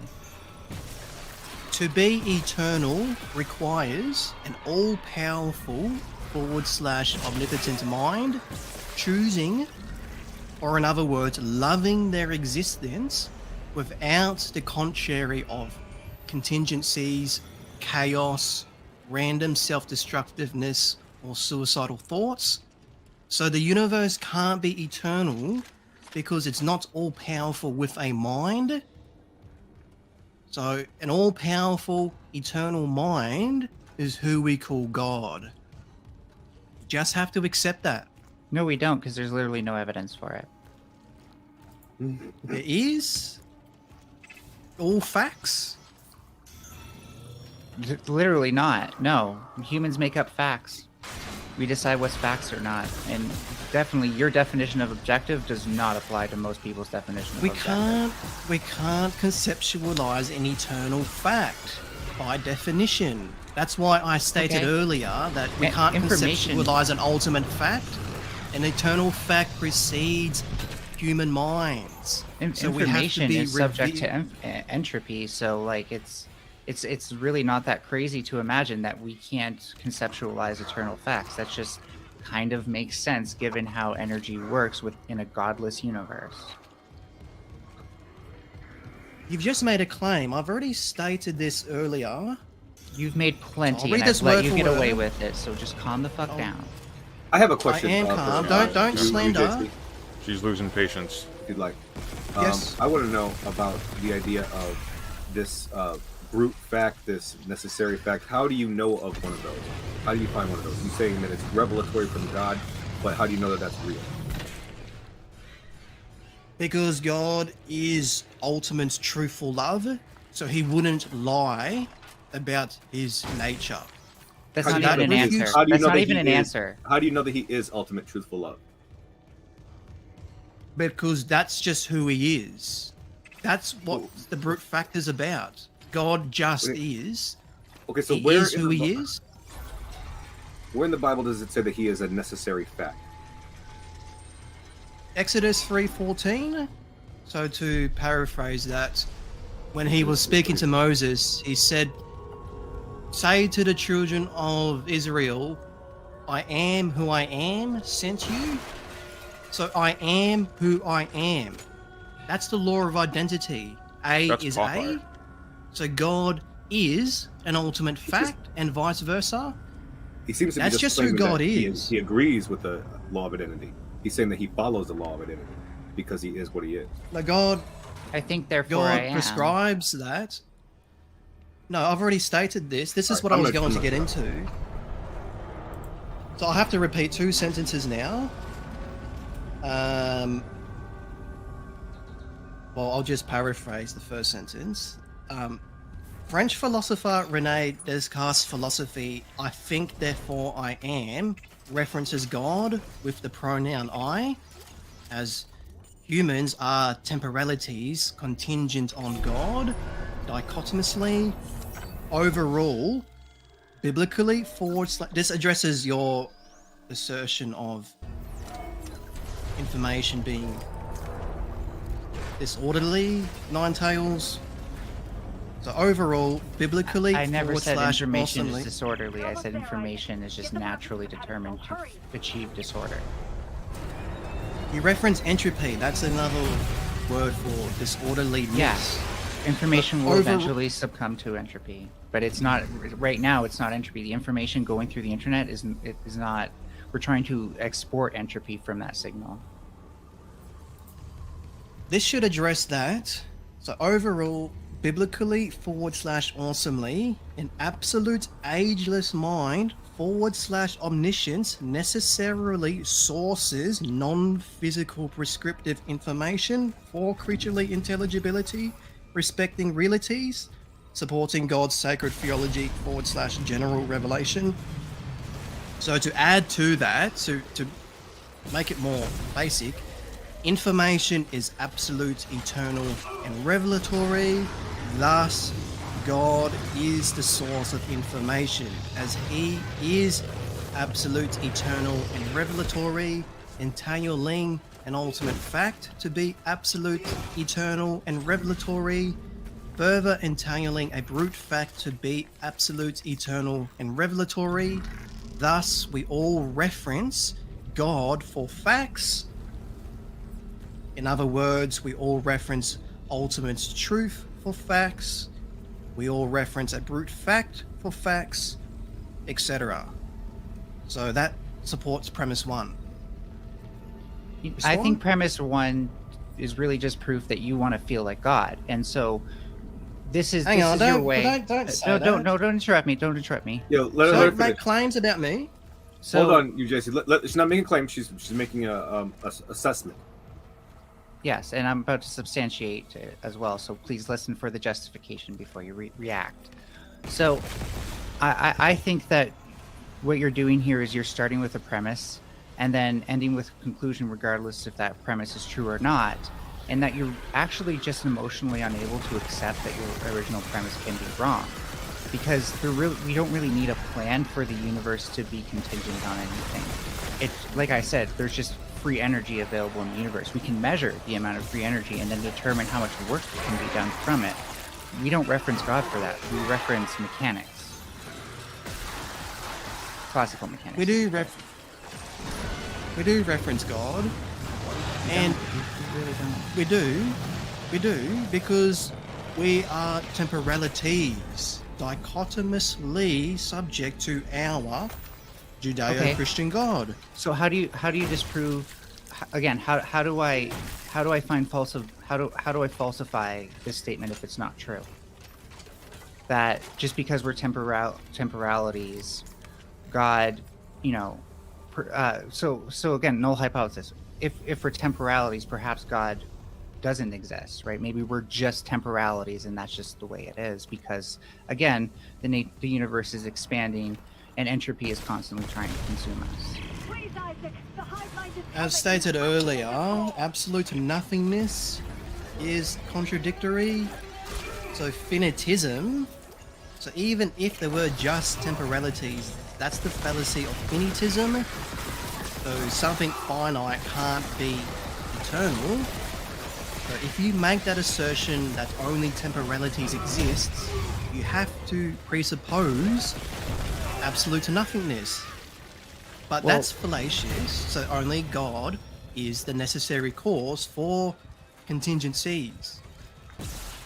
Well, it's not the obvious cause, because the other cause could just be a deterministic chain of events that started with the expansion of energy that had zero entropy to it, but pure energy, which is also technically impossible, but that paradox could also explain how the universe expanded into what it is called cosmology. You're not being precise, you're being too vague when you say energy. So I'm assuming you're The ability asserting to do physical work. energy. The ability to do work. But to be fair, when it started, we had no ability to distinguish against forces because there were no different forces. It took the universe to expand and cool before different forces started to exist. One of the first ones is speculated to be gravity. Your response of cosmology references theophysics. So that's reconciling religious cosmology to secular cosmology. No, it's not actually. It's does. reconciling modern contemporary empiricism that we can still measure to this date, and assuming that there's a link that we can draw between now and then based on deterministic factors. It's called induction. These are all claims of physicalities can't be that's eternal. You're right. Physicalities can't be eternal. So God created physicalities. Well, now this is where you fell off. You're right that physicalities cannot be eternal. You're right that bodies eventually fall into entropy. But what you're wrong about is that the only way that there could be a continuum of deterministic events is with God. That's just false. There could also just be energy and time and the expanding universe explaining all of this, and we do a pretty damn good job explaining it. I suggest you check it out. I've already disproven infinite regressions. Thank you, Isaac. So if that's what you're trying to, You haven't disproven it. You've given a really strong reason why you think that it's disproven, but there are by definite definition. Because infinite, the adjective infinite is a contingency subject to our infinite in size or / infinitude in size Judeo-Christian God. So there is a difference between infinity and infinite in size. That's why I reference absolute. I think that actually references our Lord and Savior Einstein. That's idolatry. So, same for you. Okay, so that's what you're doing too. I don't worship a human. I don't worship Einstein like a god. No, you just worship the anthropomorphization of the hyper universe, something beyond the universe. That's so much more likely to be something worth idolizing. I'm sorry, but to address... I'm sorry. I'm more likely to be right with my idolatry than you are. Isaac, it's me. I am right. Ooh, you're very convinced of yourself. Some would call that cockiness. I'm sorry about everything. No, I'm speaking the truth. So to address the fallacy of infinite regressions again, Believe what's happening. overall, infinite regressions... Actually, I don't want to filibuster, but I do not want to talk about infinite regressions. Do we have questions? Yeah, there was one question that might help us finish up this open discussion here. It was from Gigi. They asked for you, Ninetales, to walk a UJC from a pre-god and try to find something. I don't like, pre-god is just the thing that exists that I guess reflects UJC's temporal consciousness. But other than that, I don't know where to start with that. So for people who don't know, I normally don't do atheism debates. I'm very much like just training myself to be a STEM engineer for ecology purposes. But I thought I'd take this on because I had a fun chat with UJC during the charity panel, and you know, I wanted to see where this would go. So I don't know what it means to walk someone from a pre-god. Yeah, I'm is not that sure. atheist talk? Yeah, I don't know what a pre-god is either, but GG, I believe, is an atheist. So let's just go ahead and switch into the Q&A section now, and we will put 30 minutes on the clock in a second, and I will ask the first question first.